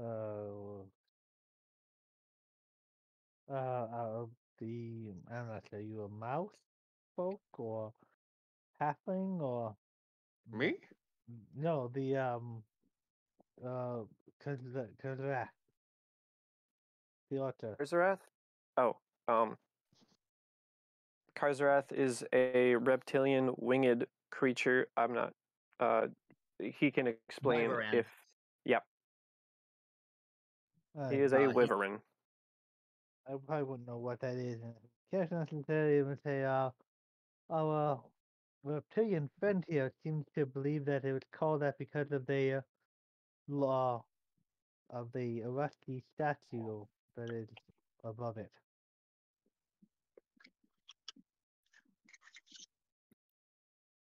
Could I get a perception check from all of you? Is that all? I of the suppose you goblins? can. I better. I was Ooh. too busy talking. Dirty 20 for me. No. Maheda is busy admiring her kill. Understandably. Understandably so. Damn, that was a good head rip.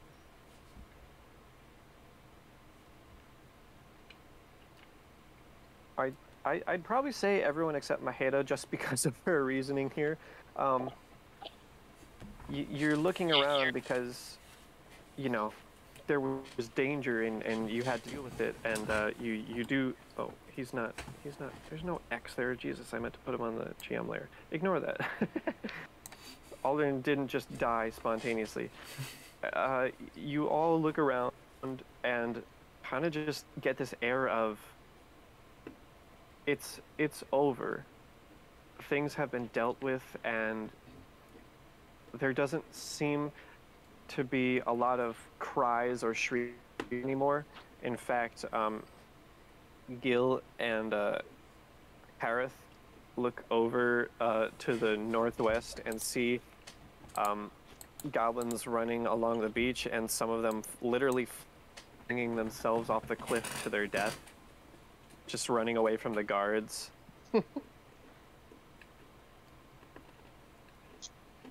And it's not like they're in droves, but you don't really sense much danger, and the few goblins that you do see are running away to the north. Or northeast, I suppose.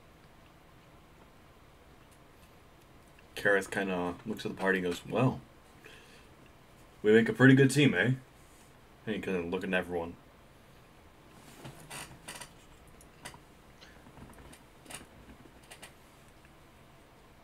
My thanks especially for you, cleric. You said your name was Kalar? Yes, I am. Do I have any kind of title or in the monastery, or I don't? Would he just be?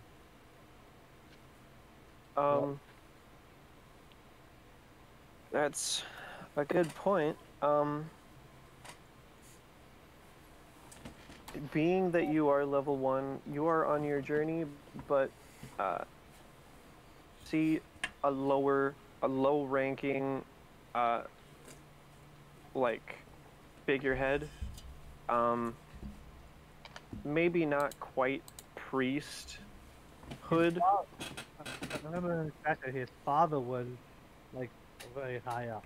Like I think he might even said high priest, but he's not very high yet. Nope. Maybe even just like a well-liked and well-known member of the church itself, and like a missionary. Okay, missionary doesn't missionary a lot. Doesn't really sound like a blower off look at the title, but very well. So he says, yeah, I am. My name is Kala. I am a missionary of the Church of. Oh, forget how to pronounce it eventually. It's okay. Ironi. Iro- 2 R's. Irori. Roy. You got. I am missionary of Roy comes to see the temple and see if there were any who wish to join our order. Well, my thanks, Kalar. You may call me Oscar. Is Kalar human? Yes, Kalara is human. Okay. From the tokens, I'm seeing 2 half orc and a lizard of some kind. Right? 2 half orcs, 2 lizard folk type characters, tabaxi type I guess characters. I wasn't really including skills and skills.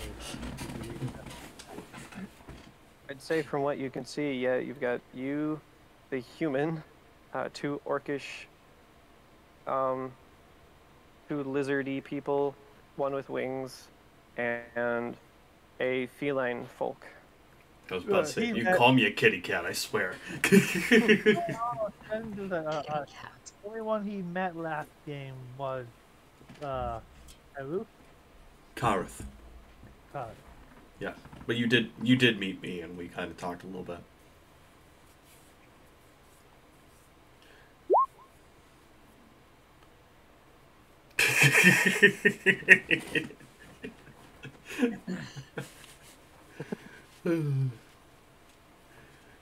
He would if the people wouldn't say anything, he would say Aroni was once mortal like the rest of us, but we have was elevated to godhood and found ways of perfecting both mind and body to become the best version of themselves.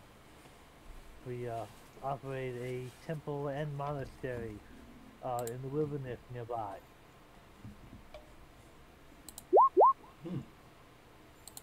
Um,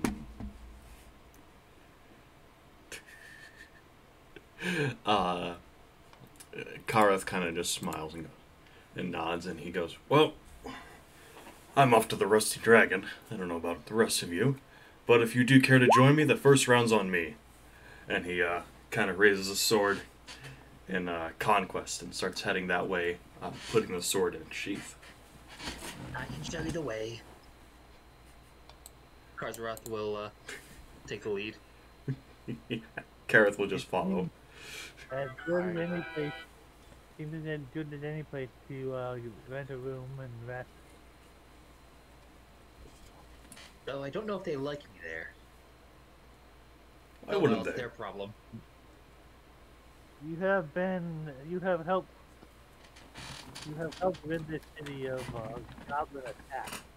If they have issues with someone's race, we shall endeavor to enlighten them in the error of their ways.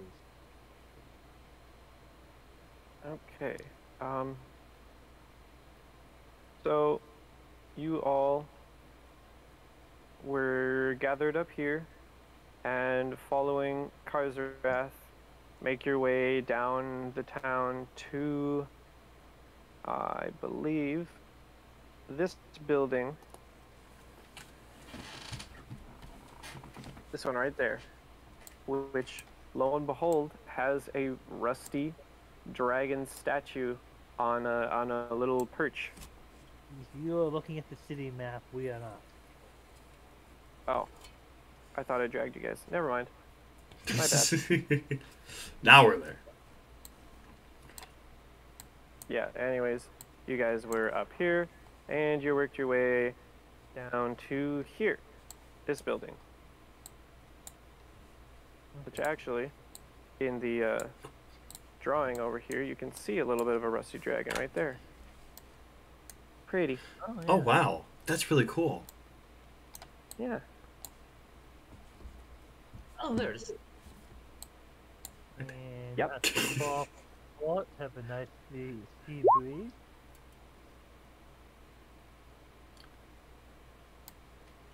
Uh,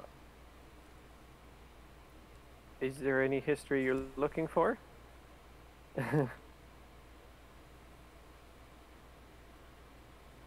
That may have been a misclick.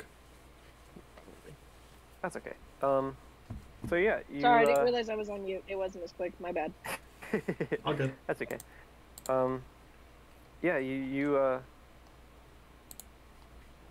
yeah, okay. You make your way into the tavern, and let's do this.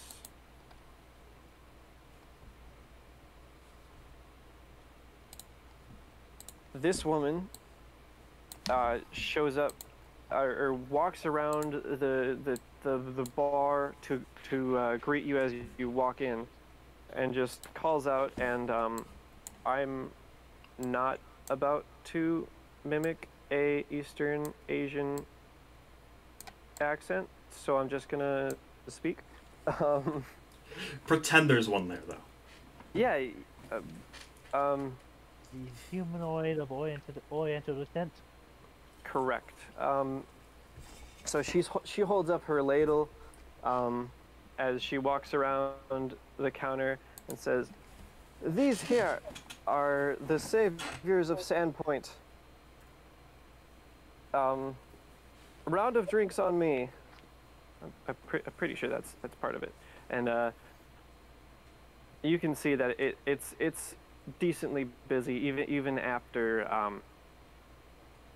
once things started cooling down. Like it still took you the entire time to walk across Sandpoint. So by the time you get there and everyone is reasonably calmed down, or maybe still riled up and looking for just a good time, they've come down to the Rusty Dragon and are enjoying drinks and good environment, and everyone around just hurrah! And she comes up even closer to you and says, "I thank you so much for your service. We love having adventurers here, and I'll give all of you a week of free room." Before she Awesome. turns around, snapping, unless you call to her. I heard you. No, Oscar's just like wide-eyed, surprised, like I wasn't expecting that. And Kareth Yeah. will kind of take a bow and thank her. cool.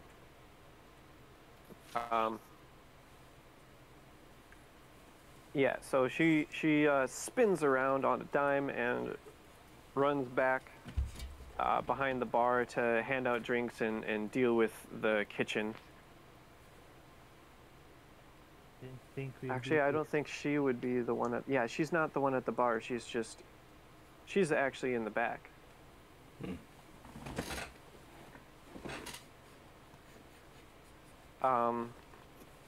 Yeah. So a moment after she leaves, it's like, I didn't think we'd be famous after so quickly. Saviors? We just defended ourselves.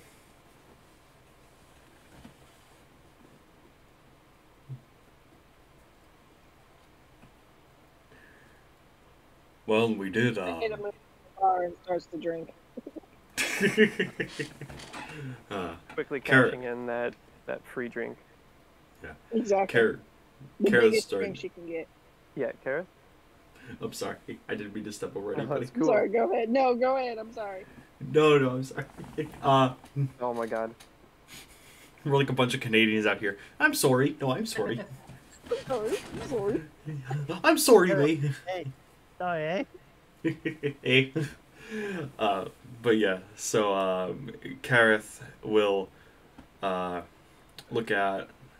I'm sorry, I forget your Eric. What's your character's name again? I'm sorry. Kala. Kalar.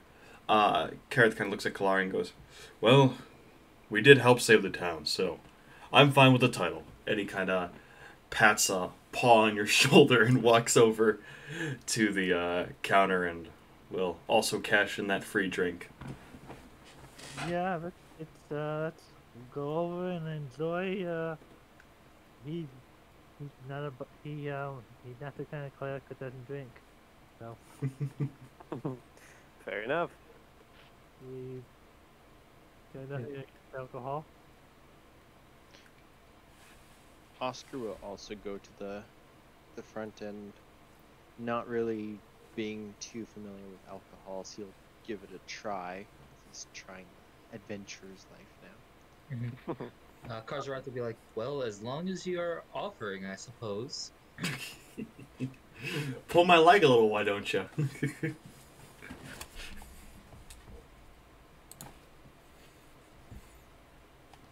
Yep. As you all sit down, the halfling bartender. Yep, still halfling. I thought that it had a different name in Pathfinder for a second. Nope. The halfling bartender, wonderful old middle-aged woman, I believe with black hair, grabs you all a round of whatever you'd like. The basic brew for Oscar and whoever is not looking for anything special. Karth isn't really. He just wants a tankard of some sort of alcohol. All right, right from Ada will the. also go with the tankard. So it looks like she just gets a tankard and fills up from the tap of the barrel that's sitting right there. You can probably see a rack with a couple different fixtures of wine or smaller barrels, but there's just, two big barrels that are the common brew around here, and hands out the tankards to each of you.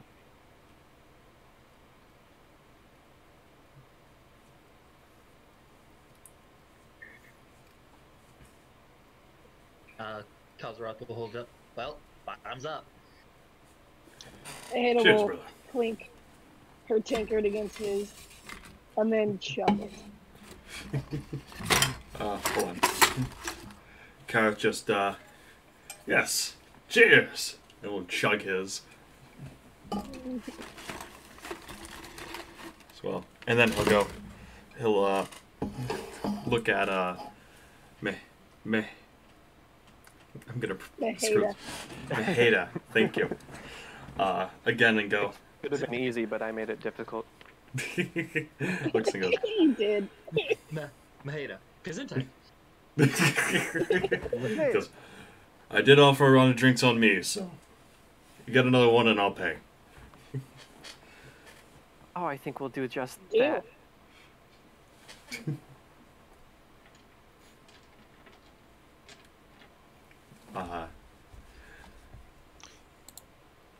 How much would another round of drinks be? Barkeeping. Yeah, do you have an Oh. actual price? Probably somewhere, but this stuff probably just along the lines of 2 copper per tankard. In that case, I'll drop That a seems fair. gold. I'll drop a gold piece. I'll drop 2 gold for the night. That should probably cover us. And if more is needed, That then covers 100 drinks.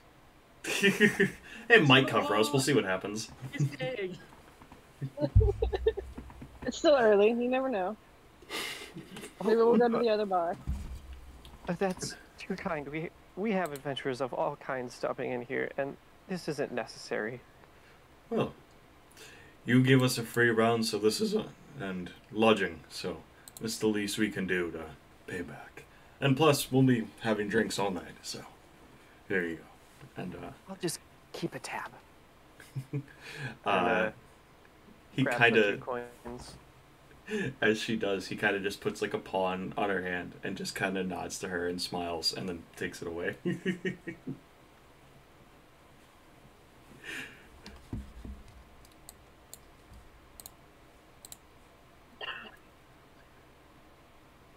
Yes, I'm picking up what you're putting down.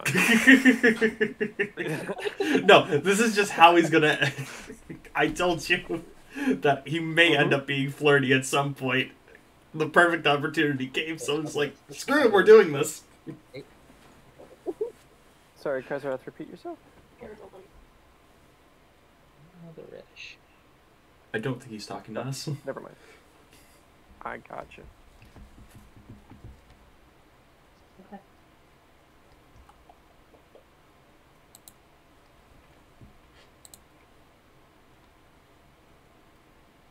Owlbear stuff. Huh. Neat. Owlbear plushies. Oh, cool. And we're getting one. have you- It was basically a survey of, hey, which of these two colors would you like us to add on to? But have you heard of the parrot panda? The parrot panda? If I ever find a plushie of a parrot panda, I'm 100% buying it. Actually, now I need to do Google search.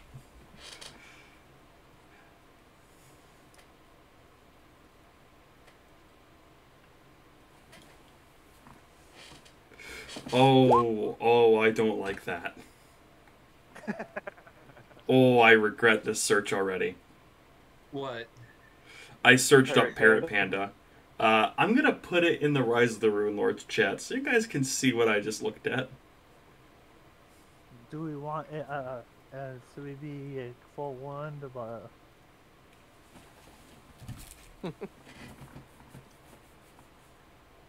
Sorry, what was that? Kalar? should we be full one about what he was putting in his hat? Huh? Parrot panda, huh? Oh, Oh. yeah, no. Because Parrot Panda came up, I'm like, I wonder if that's a real thing, and I looked it up, and that's a Photoshop and a half. Fortunately, it's not real, but it can be very easily.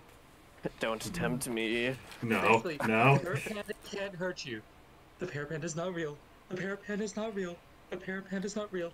Parrot panda Apparently is it's a gazing fish. through the window. There's the panda parrots, which are fish.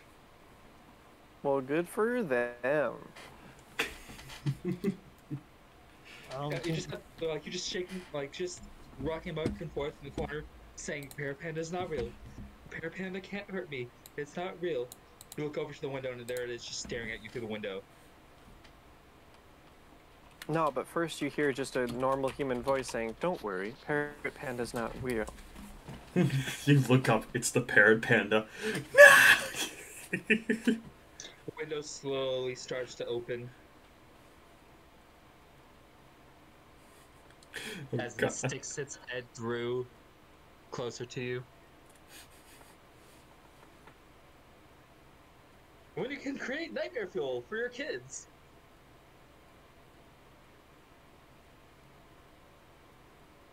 Mm-hmm.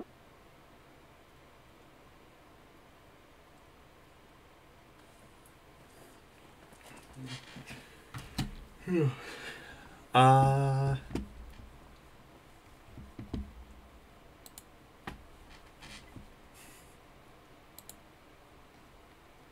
I don't know what...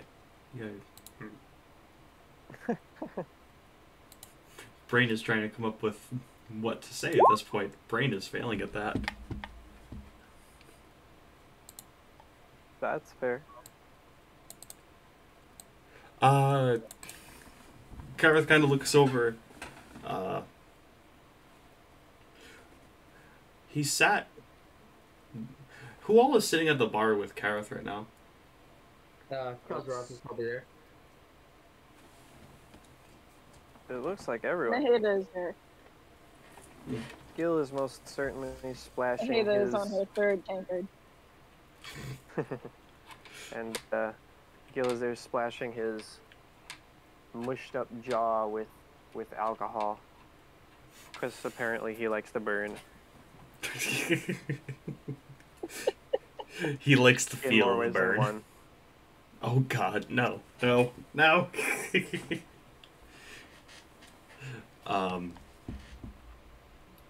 Kareth kind of looks over at Maheda and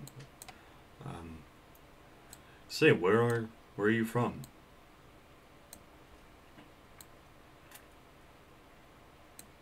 Just trying. Nowhere. Hmm. Nowhere in particular, at least. Gotcha. How about Well, you? You got family from- around here? Yes, I have some family around here. Been living here all my life. You Father's enjoy the around. small town? It's interesting. Feel free to chime in. I'm just trying to break the silence. You seem to Yeah, you're fight good. you seem to fight with your bare hands. Where were you trained? My father trained me. What? He said I didn't need weapons. I am a weapon. I'm a little rusty. My father emphasized more learning the rituals and the knowledge of our god than the martial art. But I have learned some from our teachers.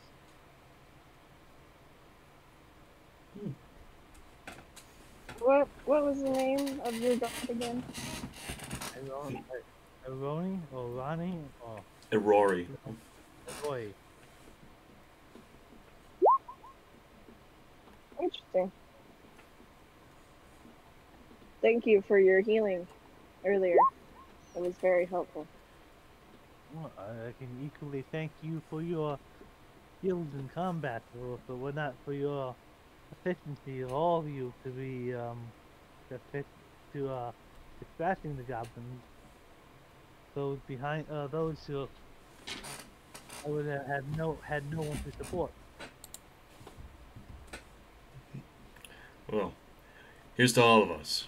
We all did a great job, especially you guys. You all were awesome fighters out there. Kareth just kind of smiles. Ada raises her fourth tankard. Reasonably so, yes. Orcish constitution. Just knocking Yes, these things indeed. back. All right. I am Orcish 350 constitution. pounds. So I just had a thought. Has Karsworth even properly introduced himself yet, or has he never given his name?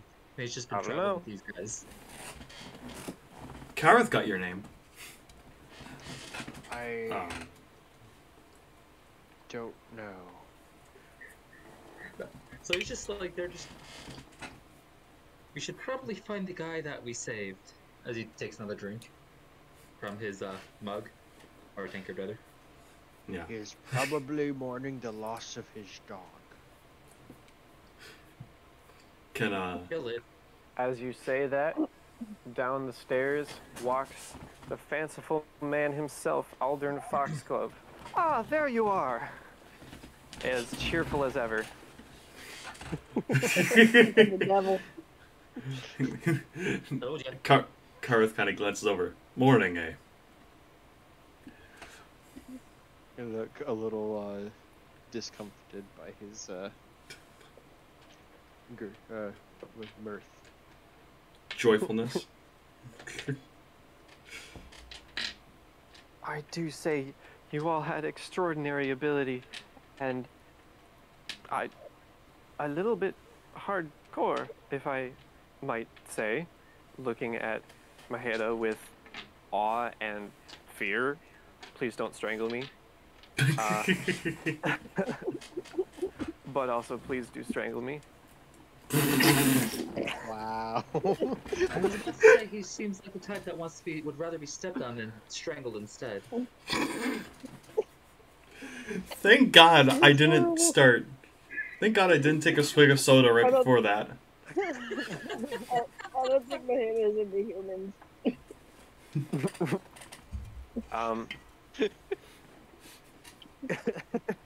Fair enough. But he looks around at all of you and just I'm sure you all have had plenty of experience in goblin hunting, and I appreciate you saving me from certain goblining. Uh, I I'd like to invite you to a boar hunt out in the Tickwoods. I'll be bringing a few of my men and some mounts in. It's fun sport. What's the catch? The catch? A boar, you dolt. You already told us. It's a boar hunt. Yes, exactly. You six. Yes, six of you. You six seem to be quite well. You, oh, oh, oh. That was an interesting soundbite. Well, you six seem to be quite the adventurers, and you certainly helped save our town and myself, and I just want to repay you. It's a sport that I certainly do myself, so I thought I would invite you. I'm sorry we could not save your dog, but a boar hunt would be a pleasant way to pass the time. Although you really need to work on making your name sound more appealing. But I hope they're not filled with actual tick. I certainly did not name them, but I've gone there before, and as long as you don't roll around too much, I think you should be fine. Kareth kind of thinks back to the one time that he got a couple ticks and his father had to put the tick antibiotic on the back of his neck. He hated that stuff. He doesn't want that again. Oh my god. Did Taurus ever have fleas? Once, and that's why he had to have it. He never wants that crap again. Kareth kind of scratches it back. He's like, yeah, no, I'll come, but don't put any of that flea medicine on me again. I didn't like that. Wonderful. Well, I planned it for a couple of days from now, so. Where are you staying? The tavern owner has offered us all rooming lodging for the rest of the week. Oh, wonderful. Well, I will be here too, and I'll get your attention when ready to set off. Before I leave, no. I'd like to get this boar hunt done before I leave back to Magnamar. Magnamar? Oh. So you're from over that way? Yes. Interesting. I do have a townhouse down there. Interesting. But I like visiting Sandpoint. We have a lovely town. Yes. When it's not being assaulted by goblins. True. Why do you think they attacked the town anyways?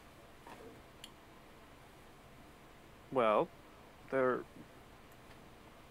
are news of goblin tribes all around the hinterlands, and maybe they just wanted to attack. Do you Maybe think they their were intellect- tired of the humans. Well, that's understandable, but do you think their intellect is so low to opt for suicide? They certainly couldn't have expected to take over the town, and if they wished to simply raid it for good, they should have grabbed goods and then scattered. I didn't see either behavior. Well, besides being dangerous in a group, they didn't seem too bright to me. Kareth is not that wise. He does not understand what you guys mean by any of this. He's sitting there like, yeah. What you said. just sitting there dumbfounded like, what you said. huh. Maida speaks Goblin. Yeah, She pipes up. They're not that smart at all. Good. What I were you speak saying, whopping Kalar? Wong. I was about to actually ask you because we heard you speak Goblin to the goblins, so I thought you might have some insight into what they were doing. Oh, we could have left Well, one alive for questioning, couldn't we have? Oops. No, there's still one that presumably went for a swim over the cliff. I'm pretty sure that one's dead. If it ran over the cliff.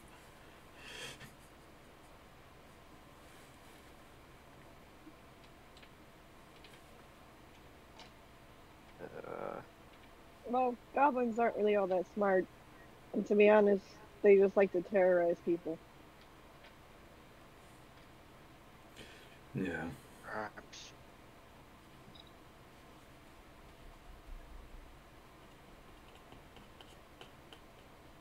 Yeah.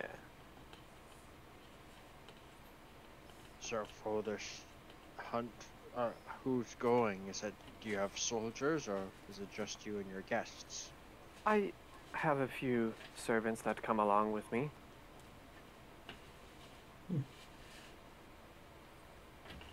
I will look over at the others, presuming they are more experienced adventurers, and then kind of like look to follow their lead, because I've never done a boar hunt before. I don't even know how to hold a spear properly. Kareth kind of looks up to him and dang it. I had it in my mind and then it left. Give me a minute, it'll come back. My mind's like a lazy okay, Susan. That's a 7 wisdom. My brain is like a lazy Susan. It'll come back around. It's just It'll gonna be take its time. Been hunted more with bows and crossbows than with spears. But I suppose it would be more of a range unit. Oh, well, spears are certainly the usual method of delivery with this sport, but game hunting is up to preference. So I'm sure that you could use your other weapons.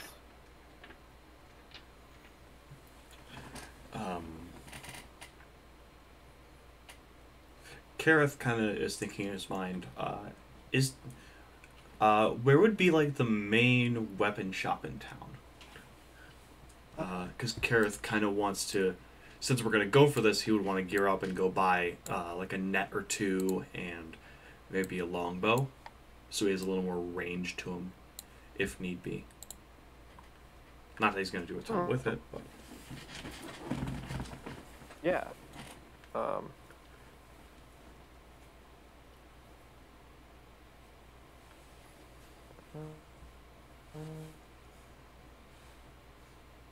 After this, I do have one last question for you. Yeah, sure. Go ahead. It would be like approximately what time was that? I'm assuming we're getting towards nightfall, if it hasn't already done. Yes, it is getting towards nightfall. And Kareth is on the tipsier side of it at this point, so he's not going out tonight. Mm-hmm.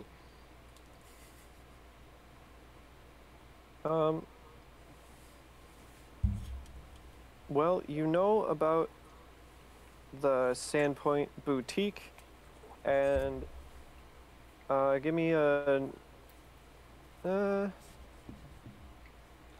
Yeah, sure. Give me a knowledge local. It'll be a low DC. That is a 16 plus 5, so a dirty 21. Yeah, you are also aware of Sava's armory. So the general store with the Sandpoint boutique, and then also Sava's armory is specifically an armory. Gotcha. All right. Oh, and then there's also just the general store, which well, it's there somewhere. Yeah. Exists. Can't quite see the numbers on here. I knew by heart where the Rusty Dragon Inn was, but not much else. You're fine. Yeah. I don't know about everyone else, but after a few more tankards, maybe 2 or 3 more, Kareth will head up and retire for the night. Clean off his equipment and just do any minor repairs that need to be done. Any maintenance. He does have a gear maintenance kit, so just make sure everything is well. Sure. And then he will be off to sleep. Certainly deal with that. Gil has expended all of his rage for the day, and that's pretty taxing, especially because he has like extra rage for him. So he's also Chat, I'm gonna go to the bathroom real head quick. up the stairs and Back. pass out immediately.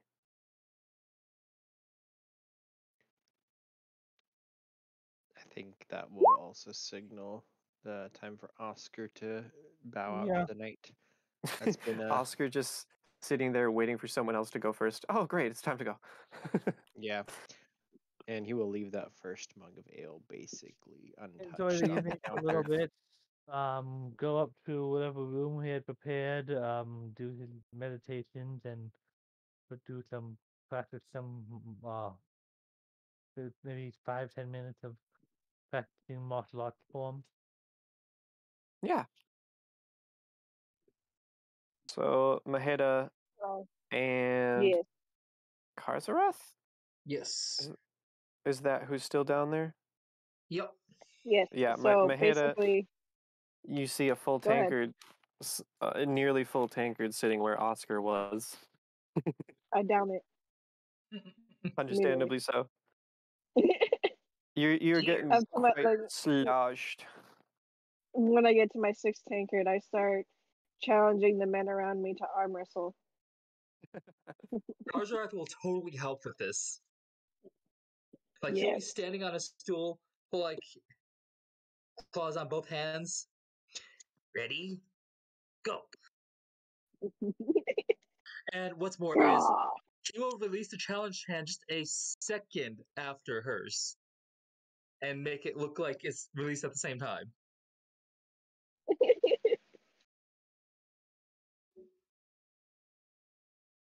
Nice. Alright, I'm taking bets over here. Who wants to get in on this bet pool? Just for Make flavor. Damn it. I'm too drunk. Make a. I think we'll go with. Yeah, make a diplomacy check. Diplomacy. Okay, let's see how well this goes.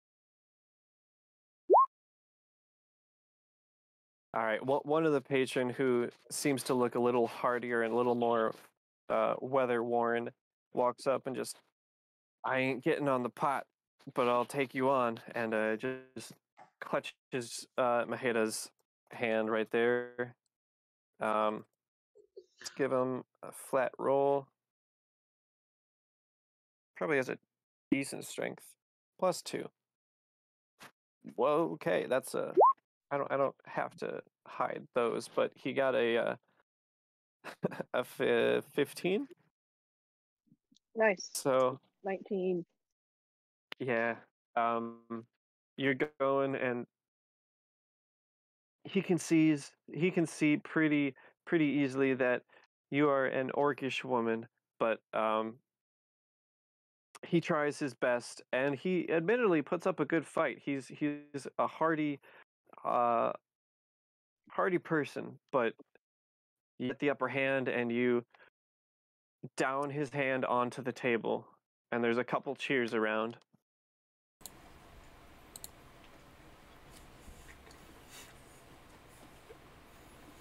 All right, who's next? We've got 5 silver entry fee. Test your strength against the strong woman.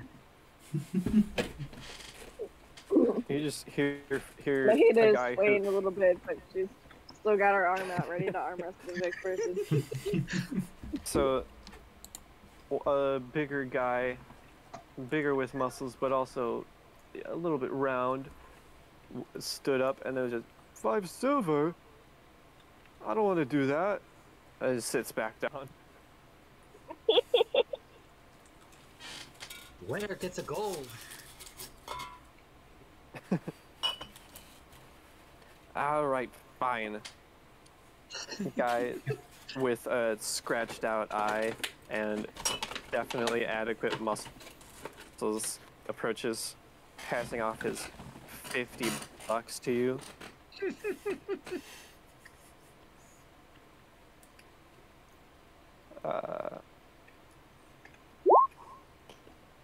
Okay, well, he was a strong boy, but that's a 6.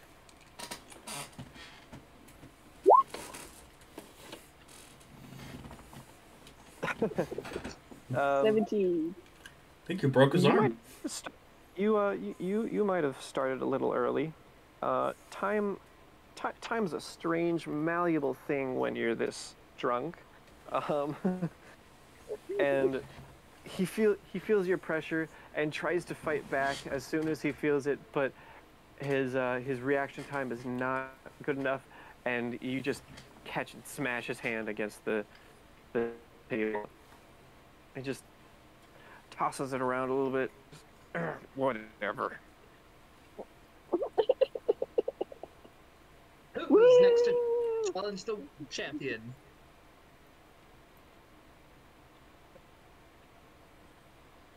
And then,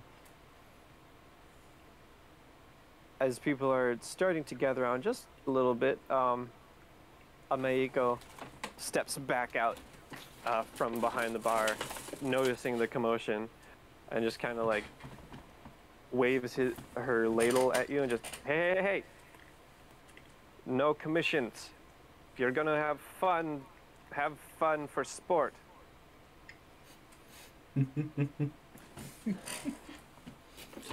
This ain't a pool hall, you know. Like, oh, the bed.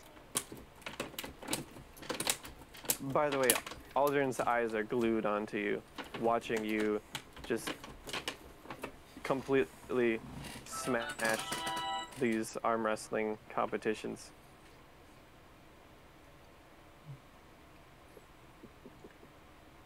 It is like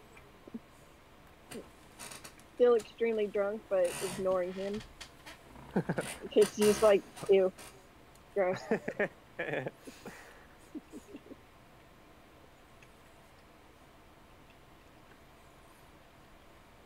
Kind of gets that from humans a lot. Yeah. Yeah, actually. Another guy walks up and says, I'll do it, but I ain't paying. Fair So- enough. And I grab his hand. Miss Lady is nice enough to all of us. He'll get a 11. Oh. Oh. So he was watching, and he saw your little trick with the last guy, and so when it gets down to like 2 or wherever that you kind of went for it, he also goes for it, and so you're both immediately in a lock at 2. I presume Karzarath doesn't get to say 1. And you're going back and forth, and you're getting a little foolhardy, a little sore too from the battles and from straining your arm with just the arm wrestling itself. And the drinks are getting to you, and your arm is staying straight. You're getting this, but also, Karzarath, you notice that her entire body is moving down, and as Any the chance guy, I can help support her body with my tail? you can try. Give me a strength check. Alright, straight up strength. You can absolutely try. You put your tail out and you push it a little bit, and then it crumples onto you. Maheda falls onto your tail. I'm gonna have you take a point of damage from that. That's fine. Muscle is hefty. But yeah, Maheda, you're getting this battle, and you're holding on real tight, and your arms straight up, until both your arm and you are on the floor. And then the halfling woman. I'm passed out, snoring. Yeah. Oh, just I hit leans the over ground counter unconscious. and just. Right, let's leave this one alone. No one's gonna be able to carry me anywhere. He will attempt to help get. He will attempt to carry her up to their up to her room. I don't know how well he will do, but he will attempt it. How much time are you willing to spend on this? As much as he needs. Okay, I can let you take 20 on this. Maheda's gonna get a couple points of non-lethal damage to her because you're smacking her and maybe dropped her down a little bit. I'm gonna attempt a strength to see how well he is doing with the carrying. Oh, well, yeah, that was the point of the taking 20. You would take 20 on your strength, so you would get 21. But yeah, the prospect of taking 20 is failing until you succeed. So Gotcha. Maheda is gonna have some welts and bruises when she wakes up. But you get her up to a room. It's just He for the will goblins. basically just put bandages on the bumps. Bandages worked for me. I'm sure they'll work here. Like, Wait, it is every snoring time loudly, Sorry. like Sorry. like a bear. And unless anyone else has anything left, it seems like most of you have passed out or are taking care of wounds. So we can probably call the Swallowtail Festival a night. Does that sound good for you guys? Yeah. Yep. We did it, Alright. guys. Yes. Made it through. Anyone who's down any hit points with this full rest is going to regain 1 hit point per level. Maybe she won't notice the bumps from her because of her hangover. Plus, Oh, how exactly how many non-lethal damage did you want me to take? I'm curious how many strength checks it would have taken to get Probably to 20. 12. yes. I'm just doing this out of curiosity. You can ignore it if you want. So that was 2, 3, 4. Fuck. This is just a curiosity test. 6. Okay, so effectively you take 2 non-lethal damage, but you've got minor welts all over. Oh, that's where the 2 came from. There it is. Found it. No, I'm fine with that. Gets her That's like back down the stairs. and I that like- slips, I like and just story goes damage. boom, boom, boom, boom, boom. Labor damage. Oh yeah. Effectively you fell 10 feet. He got you halfway up the stairs, and then you slipped out of his grip, and you went all the way back down. Oh Yeah, yeah. and it's kind of like just on that step, just cringing like, ooh. But I don't wake up at all. Still snoring Nope. the entire time. You're just out. Any chance I But can yeah. help you with this? So that'll be 1 hit point per level plus your con. I'm not sure the con thing is raw, but I'm gonna go with it because that seems reasonable. Unless it's negative, then it's just level. points per level. Oscar is definitely just going to bed and having like actual restful sleep. Good for you, Oscar. Eventually manages to get them to her room safely. Mm-hmm. As safe as falling down the steps a couple times would be. Oh yeah. Okay. So, you all wake up with presumably varying levels of hangover. Actually, anyone who drunk, give me a fortitude save. Fortitude. Oh no. At least not a will save for me. Yeah. On point. Not hungover at all. That was 18 total, 16 on the die. For me. Okay. Oscar, you feel it a little. It's there. You understand that it's there and why it's there, but you're not going to take any penalties. Karzrath and Kareth, you can feel it a little bit, but you're ready to go. And then Maheda. Might as well have not drank. Maheda, you wake up. What is blackout drunk? I don't know.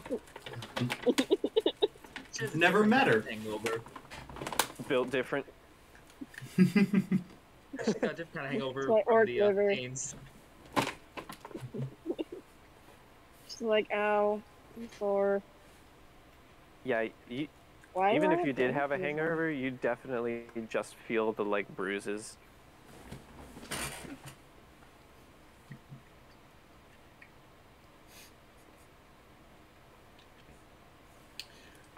Karzrath will like greet her in the morning. Oof, you look like you had a rough night. Not mentioning the stair incident.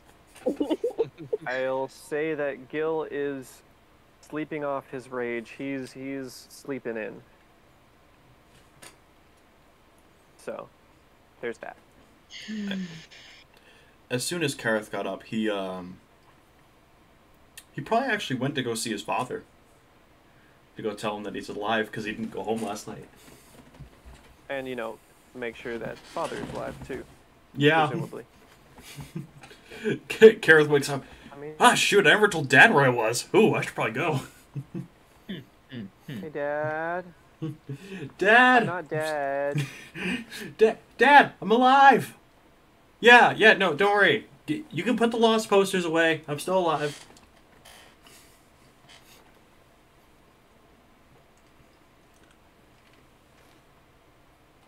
Okay, so make a perception check as you head down the tavern and out of the building. Okay. This is plus. Hold on, I'm trying to find my modifier. Plus 4. That's a 23.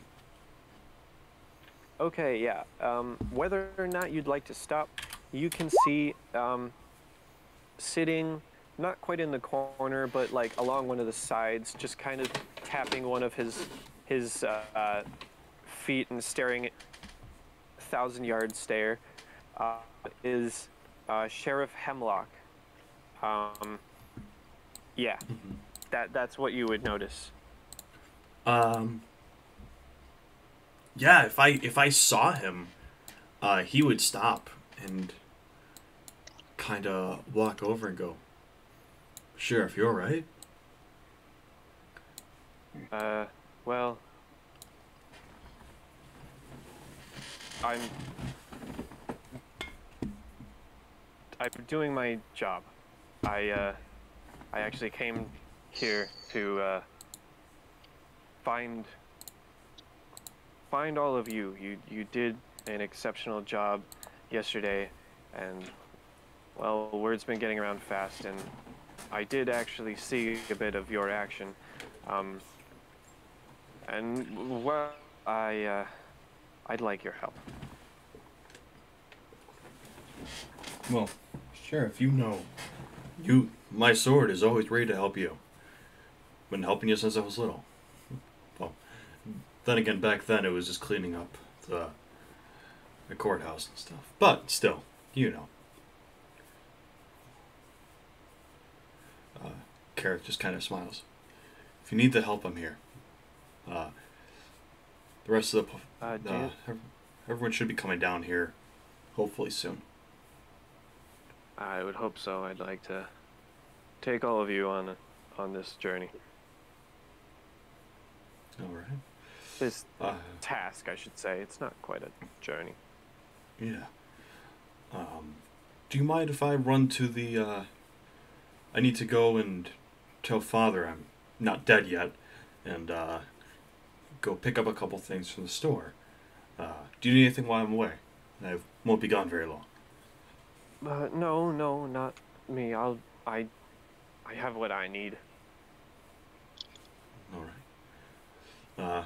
Yeah, I'll be back here in about an hour. And Kareth pats him on the shoulder and kind of gives him just a caring smile of, I've known you for most of my life. If you need anything, I'm here. And he'll run to town real quick. He'll stop at his father's house, be like, not dead yet! And then, Yeah. am I okay to go ahead and go purchase what I want to purchase is a longbow, a set of arrows, and 2 nets. Yeah, I'd say you could reasonably find that. I believe you have. Oh wait, that's the other way around. When you walk in, Sava would come up and would recognize you because she was around. Mm-hmm. Yes, I could get you pretty much anything up here. I'll give you a 70% off. Or What? 70% total. I misspoke. It was like 70%. Wait, hold on. I might buy a few more things then. Alright, so, gotcha. 70% the cost. There we go. Yeah, I will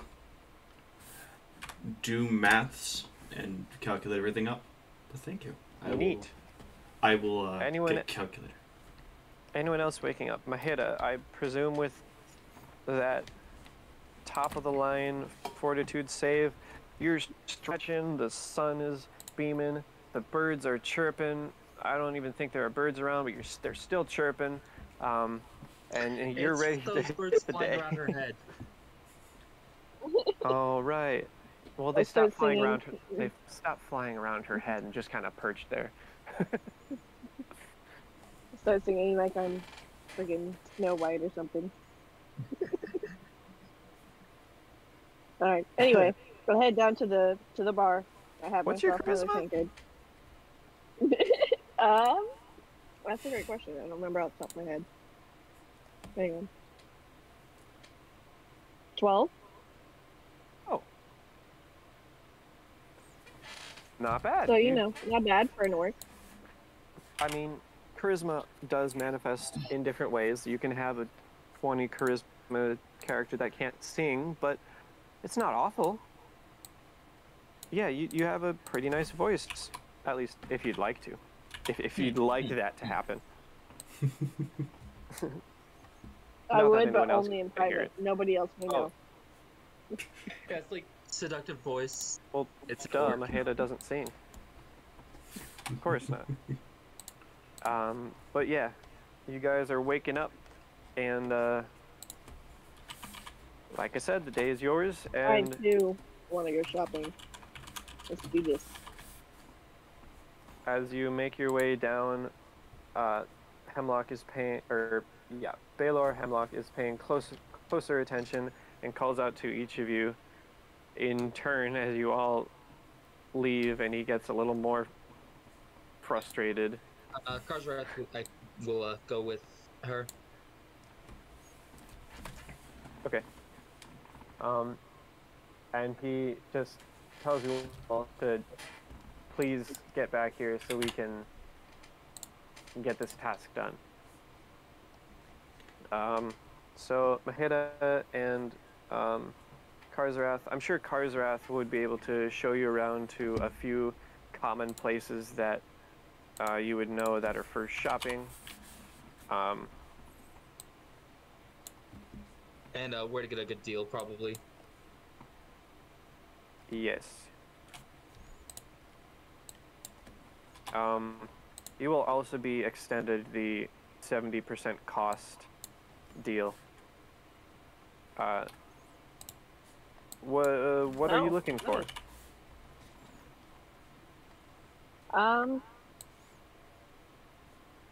Something to hunt with. It's not my bare fists. Not really my area of expertise to use weapons. So Maybe a Oliver spear. would not stop you, but Oliver would have mentioned that he would provide adequate equipment for you all to use, as well as mounts for the trip. Oh, in that case, then I want to buy something else. Sure. I'm deciding what kind of gauntlet I want. Kind of what? I think Gauntlets. I'm about buying a gauntlet. A spiked gauntlet to be specific. Bash Dropper, we are playing First Edition, Uh, and thank you for being okay. here, and thank you for the follow. It means a lot to have you here. Welcome to the Dragorians. If you went to Savas, yeah.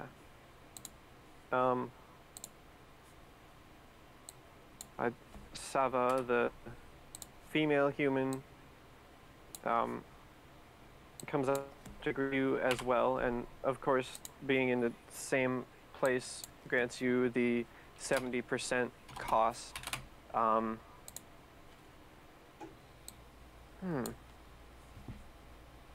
we go.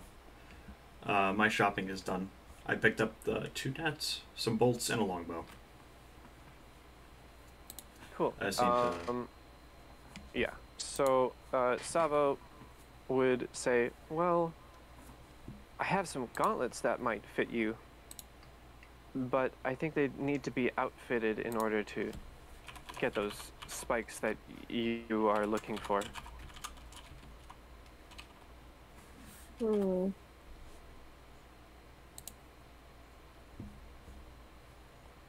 I guess just a gauntlet is fine. All right. Then here you go. That's I'll take it.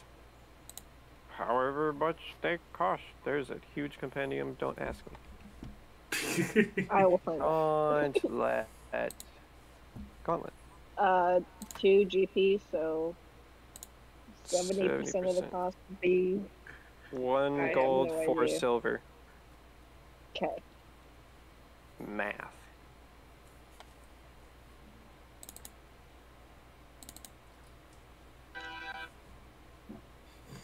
We can put up our winnings from the night before. All of 5 silver. Oh yeah, I forgot about that. you can keep it. Maheda was too dark to remember anyway. Heda may not have even noticed that Karzarath was around trying to get money.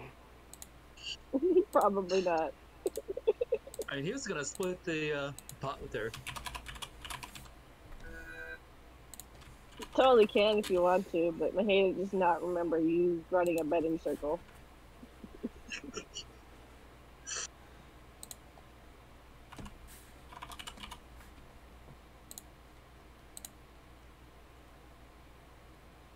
So, Oscar, how does your morning go? One eye opens, the one that works. He looks out the window, which has the shades, and he reaches over to the blanket and pulls it back over his head. About 2 hours later, he will stretch and get up and realize that it's already well past daybreak, and he will pretty much take his few belongings he has in his backpack and go downstairs and just kind of not really sure where everybody is or what's going on. He's going to go out and just wander the town a little bit after the celebrations, and probably eventually will run into somebody, I'm sure. Otherwise, he'll basically spend the day sightseeing. Actually, can he try to learn about the upcoming boar hunt and try to figure out where it's going to be and kind of more about the forest and try to gather some information about that? Would you go to Aldern for that, or would you just ask around or like try to learn other ways? I think he'd probably go to the market and just try to buy like some fruit or apple or something like that for breakfast and try to make conversation with the person selling the food, produce, if presuming they're local, and try to before you exit the tavern, Baylor would hail your attention and just, goodness, you're finally up. The rest of them have already left. I'm really trying to get you all together so we can do this, but I just... Was it? Kareth, we return Go ahead. what now? Go ahead, Oscar. Oh. The boar hunt? Wasn't that with Mr. Foxglove? What? Boar hunt? No, this is something different. A disturbance up at the cathedral. Oh. Do you need my help? Yes, I would like the help of your party. Did you see where they went? I will look around. Yeah, especially after an extra 2 hours of sleeping, which, yeah, same. I presume it would be reasonable for either Kareth or Maheda and Karzarath. Kareth might have had a little bit of an extra walk because he also went to like catch up with his dad. Oh no, when I said he literally looked in, not dead. I mean, he literally opened the door, goes, looks at his dad. I'm not dead. Bye, and then closes the door and runs back. Yeah. That's it. Okay, bye. All right. So perhaps at this time, Kareth would have gotten his stuff done and would be sitting with Baylor and then Maheda and noisy vehicles. Maheda and Karzarath would just be making their way back at this point. Kalar, did you have any morning plans? You probably would try to enjoy the sea breeze in the morning, but I imagine it'd be very nice nice in the morning, but nothing particular. Breakfast, morning prayer. Okay. So you come down and see the commotion with Baylor. Grab a quick bite to eat at the front. I believe her name is Bethana Corwin. That's right. Bethana Corwin is the bartender and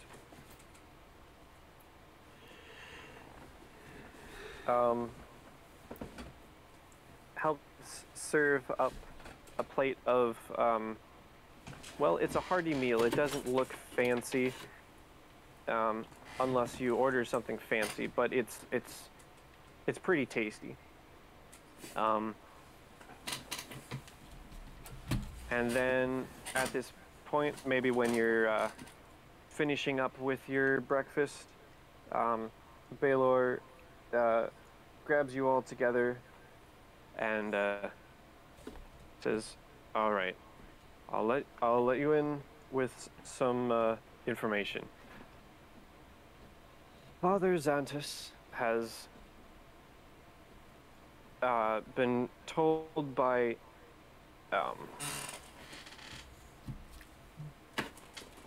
shoot,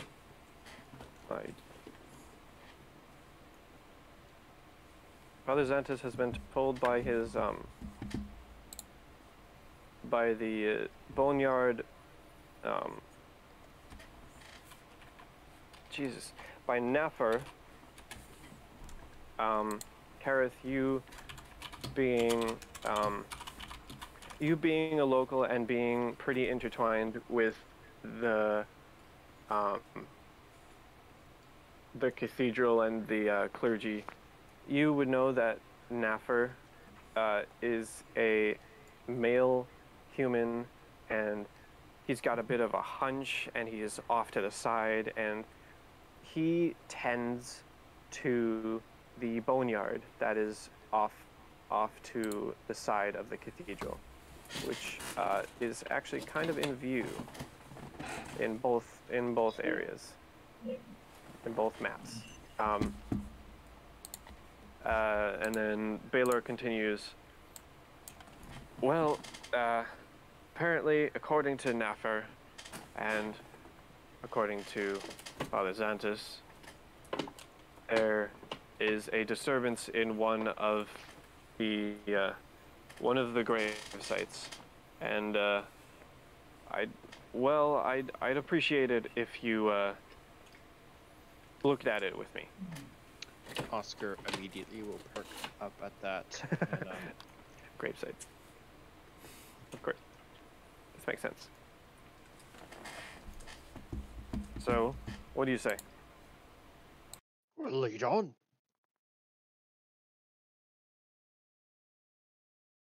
Okay. The dead should stay at rest. If it's you in the graveyard, we should help. Right. Presuming none of the rest of you exist, he starts to lead you uptown, towards the cathedral, and then back towards the boneyard. All along the way, he is thanking and commending you all. Just, we really appreciate it. We kept him in check in certain areas, but there were a lot of them, and it could have been a lot worse if we hadn't had you all around. The city thanks you, and we're better off to have you.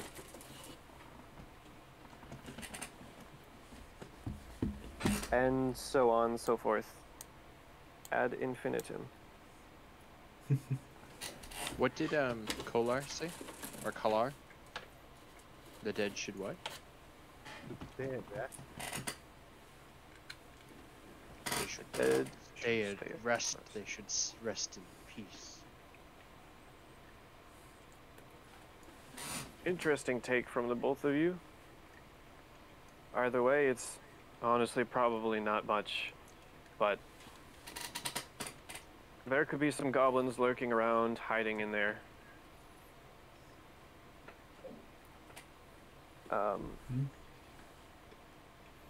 But even then, probably not. But can I ask you, what plans do you all have? Are you going to be leaving at some point? Not for a few days, I think. Well, In a few days, we'll be accompanying Alderin on a boar hunt. Oh, that man. Yeah, I know him. I understand that seems like a day trip, but I can rely on you. Yes, I could call for aid if I need, if times were desperate enough. Like If Gondor? you had a I don't know where that is, but I'm presuming yes. if you needed us, you would surely have me at the very least. You just call and I'll be back here as fast as possible. The temple, temple monastery, maybe not, maybe on the outskirts of town, but we certainly to support our brothers. I mean, just like the beacons.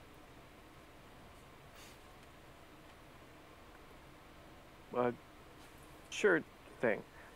So you guys make it around, and Father Xantus and Naffer Vosk meet you, and thank you for perhaps not hurriedly, be it 2 hours later, but making your way down.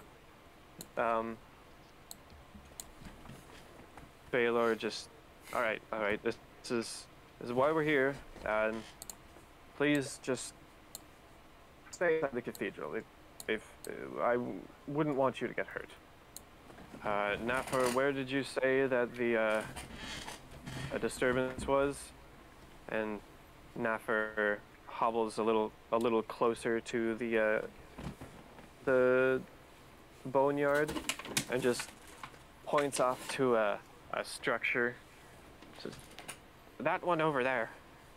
It's where the previous caretakers and priests of the cathedral all lie. There's something going on in there. And anyone who looks will see a 20 by 20 stone structure, clearly built with good iconography. Made from IKEA. I don't remember saying it. I don't think they had pictures to assemble by.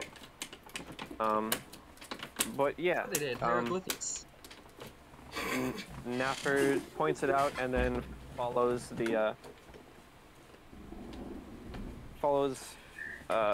Father Xantus back inside, and you all, including Baylor, make your way up to the structure. I would like to. You know, where's the one screw we still have? The one what? The one screw that we still have? Screw? I would like to go straight towards the monolith. Okay. I'm sorry, Kalar, I don't quite follow. Let's talk about the IKEA. Oh, Oh! sorry, I moved past that IKEA. My brain but was like, yeah. what? Oh, I skirt.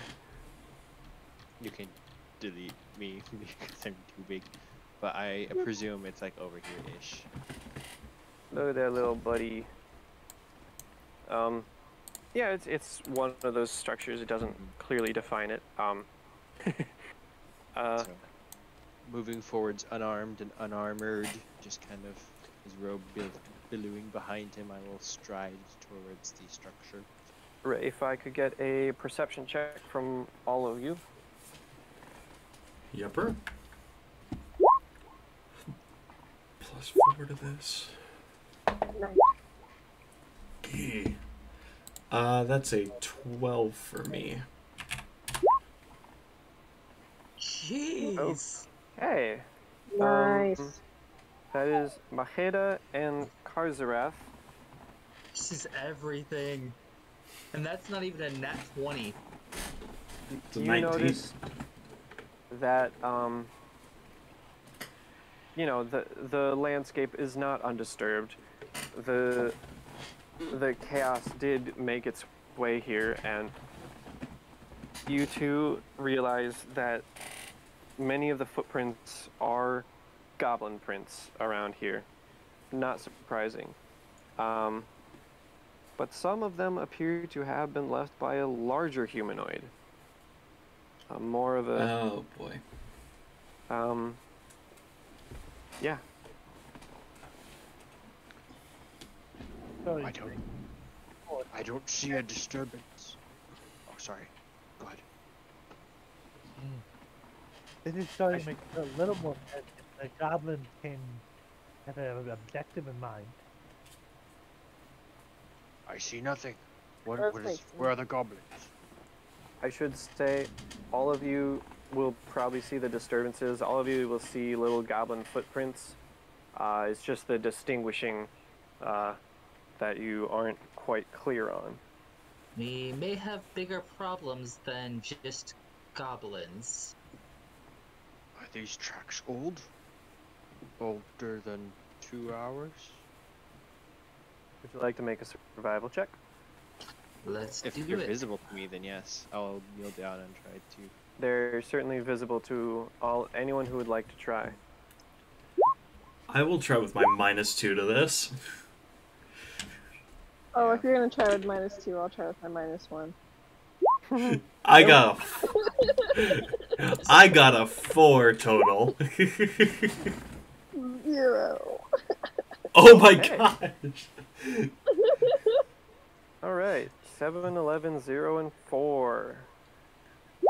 And 18. Yeah, there we go. And Kalar that actually took the time to look at it. Kalar, okay. So everyone can see I there's think a Karzar bunch might of be paying more attention to his surroundings than at the ground. fair enough. But you'll see that there's lots of prints and there's some larger humanoid prints, and Kalar, you actually took the time to look, and you confirmed that there is about 6 goblins and 1 medium humanoid had run here and climbed the wall to get in here and entered the vault. We would pass that information along, like, and say perhaps like the reason for the goblins marauding around town may have been a distraction.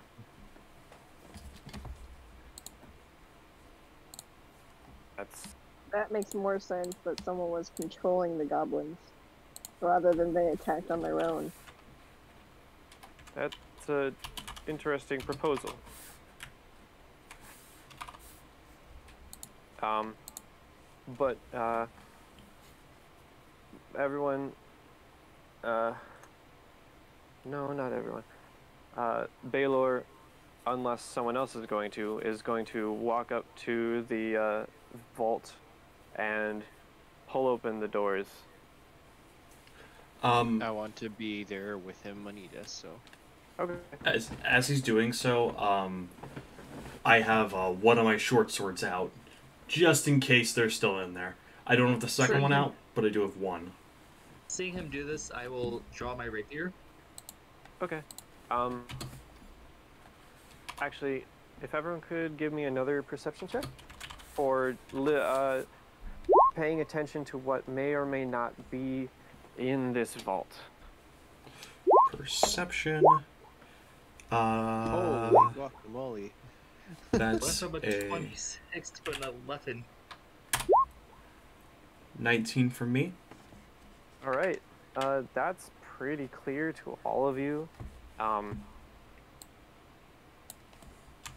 There's absolutely no goblins here. It's silent. Even if they were hiding, like, there would be something, but it's flat. It's just a vault. As Baylor shifts open the vault door just a teeny bit, Kalar, you are in the perfect viewpoint to see with the cracked light a bony figure standing straight up and perfectly still. Use that knowledge as you will, but Baylor is going to continue opening up the door to the vault. These crypts should all be sealed, right? Are you asking, or are you like? Asking. I should have been more clear. That was my fault. Asking Baylor or asking me, the DM? Asking Baylor. And it's not moving, so I'm not no so he's starting to think I'm dead. Well, Baylor, sort of after opening a crack, just kind of turns to you and, well, they're sealed certainly, but they're supposed to open if we have any new bodies to put in. But it's look yeah, if you look at this, a bone figure standing in there. Are we? That's not supposed to be there, is it? Baylor just scrunches his brow and has wide eyes. No. I think we should go and see what it is. At this point, Kareth draws his other short sword. Like, I might want the second one. That's what we're here for. Please be careful. And here we go. And he is going With a to. stick.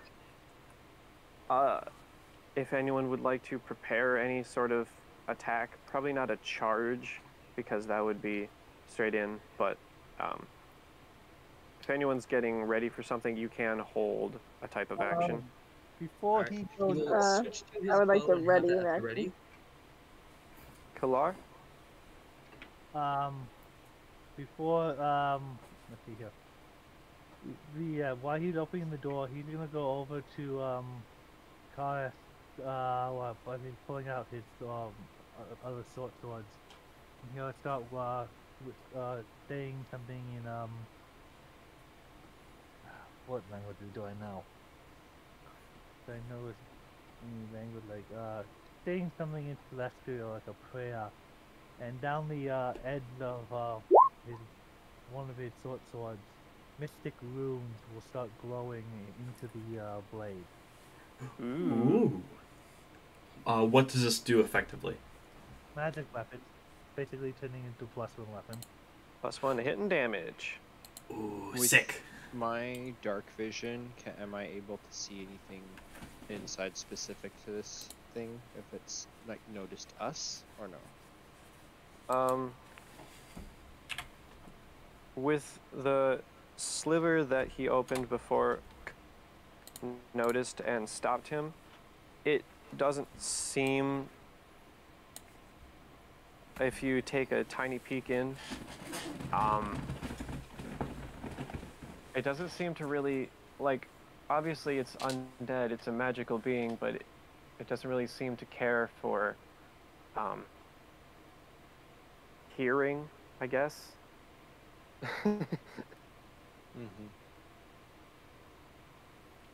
So I will probably, for my action, I'll just kind of run in after Maheda. Okay. What is it? Okay. Since that happened, Karth's gonna put this to good use, and he's gonna ready his short swords for one. If everyone else is gonna run in there and start hitting this thing, or if it attacks or anything, he's gonna be ready to hit it back. Okay. Azra will have his bow at the ready. Yep. So with that noted, Baylor will be pulling open the door and Sorry, Chad. letting you all get a surprise round on what appears to be 2 skeletons. This is going to be a little bit more theater of the mind.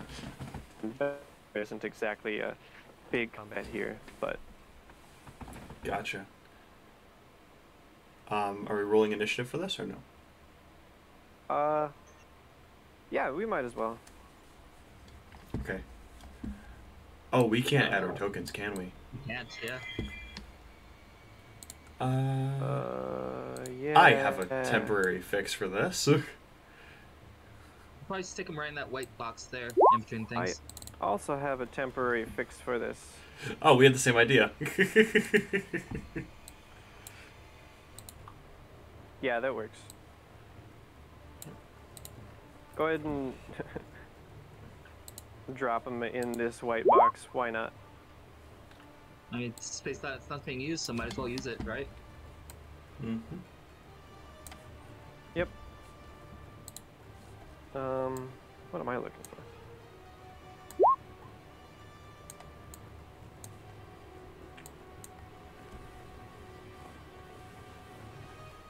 This almost feels like a Jaws theme. I have the funny feeling. This is the token now. Skilly Bob. Oh yeah. I think you need Hell? to add in Maheda and Gil, I Gil think is his name not is. currently with you. That's right. Gil isn't with us. Maheda hasn't rolled yet. Oh, No, Sorry. token. Token wise. paying attention. Oh, yeah. I couldn't figure out how to do that again. So I don't know how to use Roll20. Oh, if you go to your sheet, even without opening it, you can quote unquote drag your sheet out and it'll give you a, there you go. It'll give you a, Token. yes. What the hell? What is with these creatures and having insane initiatives? Bring it on.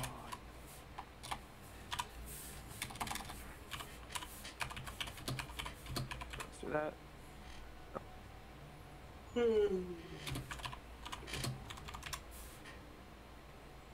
What should I have? Oh, I didn't mean to do that. Jeez, I'm dumb.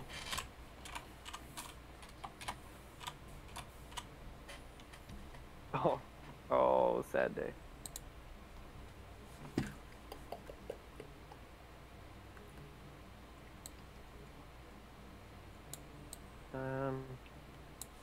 Oh, right. Okay, Can everyone you in? add me real quick? Oh, yes. Thank you. Oh, stop lagging so much, please. Add turn. You can modify the number.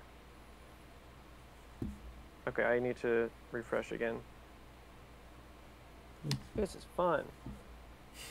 It is actually, now that you mention it. Oh, that's great. This is good. I've been having a ton of fun. I love this. Okay,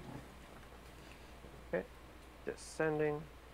And once again, you guys you knew about this, so you readied yourself. And as soon as those doors open, these skeletons spring to quote-unquote life, ready to just attack anything within its power. We're going to go to Oscar. So Oscar is going to just kind of storm in along with the rest of the party, and just again weaponless, he just holds out his hand, off his right hand, and it's the left side that has like the blind eye and the white hair. But you can see it kind of like starting to stand on end a little bit, and his pupilless blank white necrotic eye opens wide, and out of his hand goes a blast of magic. And I would like to cast Disrupt Undead. Ooh. Nice. You direct a ray of positive energy. You must make a ranged touch attack to hit, and the ray hits an undead creature. It deals 1d6 points. So, Ranged, instead of melee, just ranged? make a ranged, and then, oh yeah, that'll hit a skeleton. Actually, yeah, that will hit a skeleton. So, ray of positive energy. Okay, so 2 damage. Just 2 damage. 2 damage. Then, the size of the room is like a small cube, right? 20 by 20, yeah. Yeah, so I will veer left. Okay. So I'm basically clearing the entrance and moving straight to the left while blasting towards this kind of like spiraling, almost like snowy light. But it's just this positive magic striking into the skeleton. And that's my turn. Kalar, my bad. I was trying to, it's been 2 weeks since we played. I am trying to remember. Did that rune trigger is anything that goes into it, or? That's a good question. If it did not, I want to put that in front of the party for them. Let's check that. I think you have that down here. Last rune. What does it do? Any creature entering this square takes 26 points of damage plus 1 for every 2 cleric levels you possess. So, no, it does not, it is indeterminate. Can I, how big of a way, this doorway? I would say it is a 10-foot.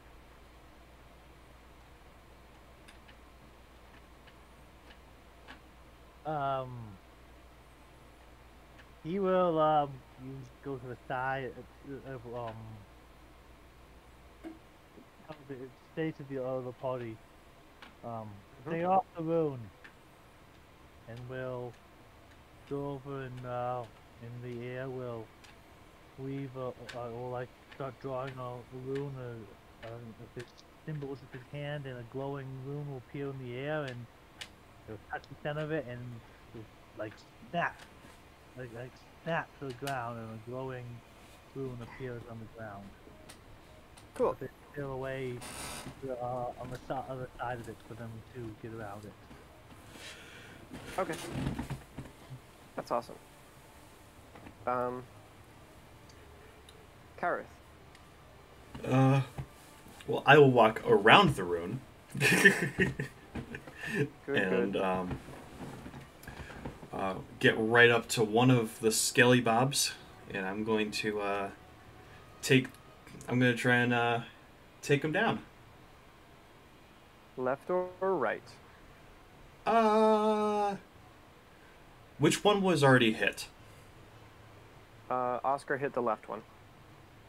Then I'm gonna go after the right one. Okay. So first attack with my main hand. That's a 16 to hit. Including the +1? Yes. Just barely. Whew.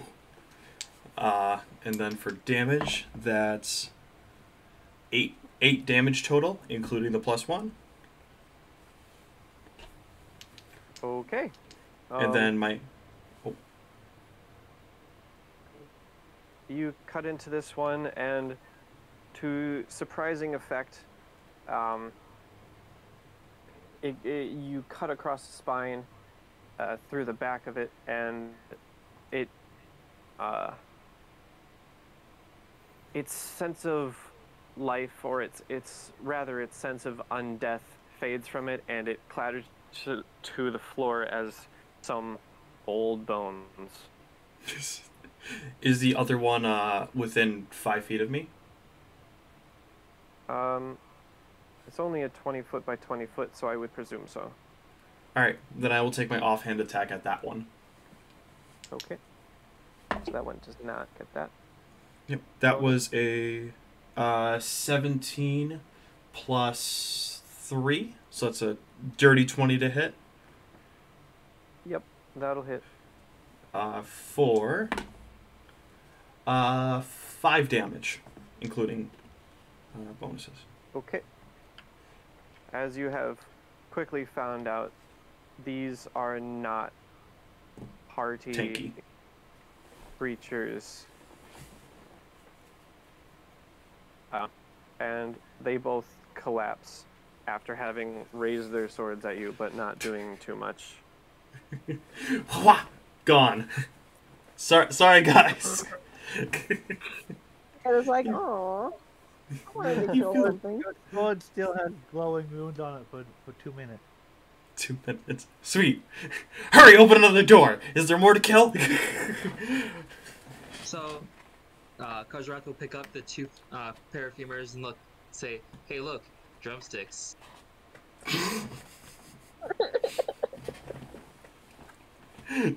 I don't think Kareth would laugh, but I'm laughing because I find that very funny. What's the matter, Karzat? Don't have a funny bone? Oh. Oh no.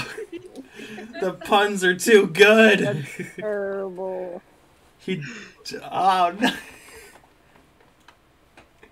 His wisdom is not high enough to understand.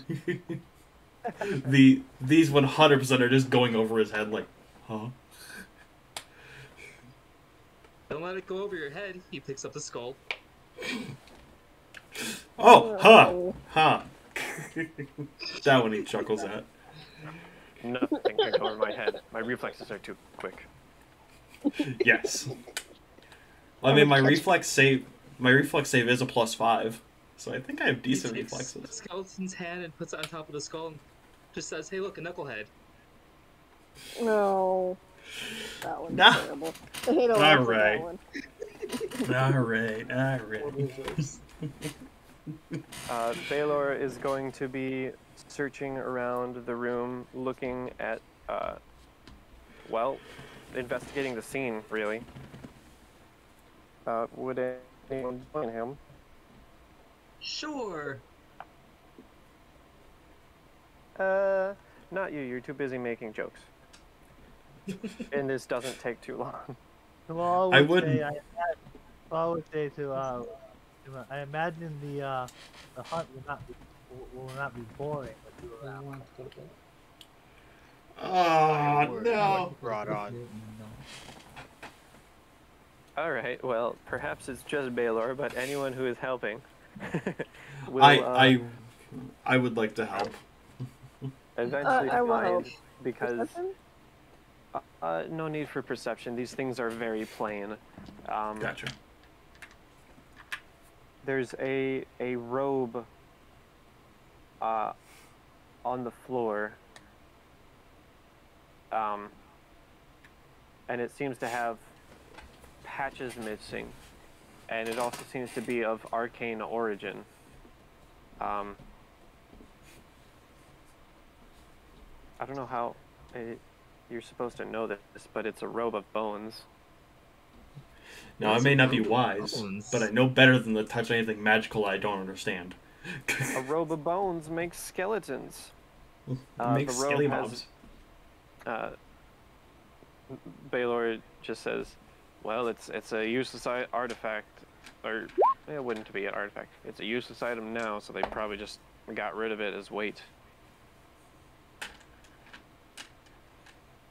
And secondly, and much more disturbingly, one of the sarcophagi are open, and that would be the final resting place of Ezekian Tobin, and his remains are gone. Oh boy. Is there any way to tell do these bones belong in there?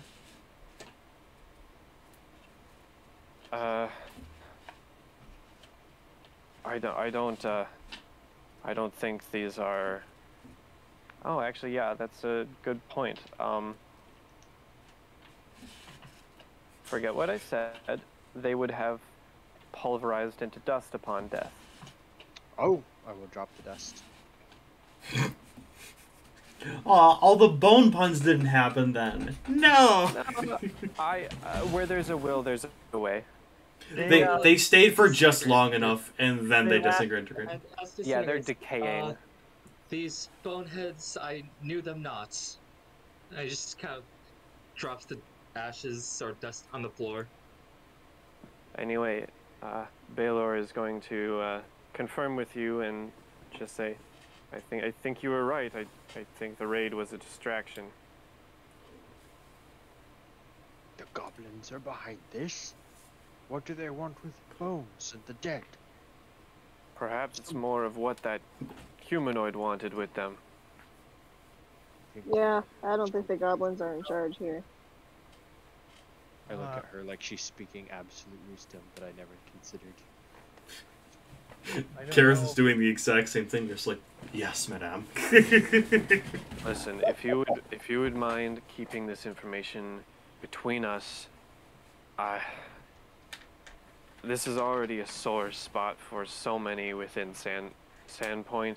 To have this happen yesterday, I don't think we need to let anyone else know that there was more going on and that Ezekiel's remains are no longer with us. What is the importance of Ezekiel? Is he a founder? Or shall I? Yeah. Check. Guy was the killer. We should at least let the high priest and the sheriff know. But it is no good. But it would do no good to frighten the townsfolk.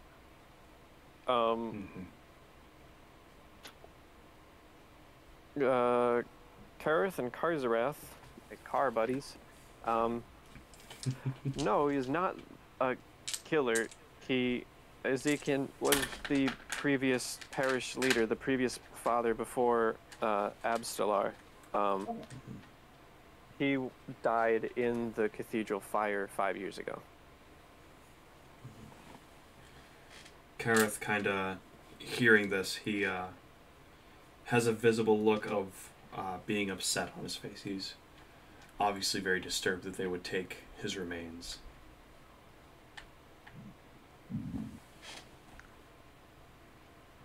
Is there like a broom or anything I can use as a broom around? You're gonna sweep up the skeletons. I mean, I'm gonna get the dust out. like, Naffer might be able to hand you, like, a rake. He's a groundskeeper. He doesn't exactly do much sweeping. Okay, I want to try to jimmy rig What the rake with like a cloak on the A bit bottom, of fabric. so I can. The rub of sweep. bones, of course. Put that on the rake and just... If I can do that, yeah. Wouldn't necessarily be a clean sweep. Huh! But I'll try to sweep out all of the bone dust out of the tomb and then start trying to put the lid back on the sarcophagus. Right.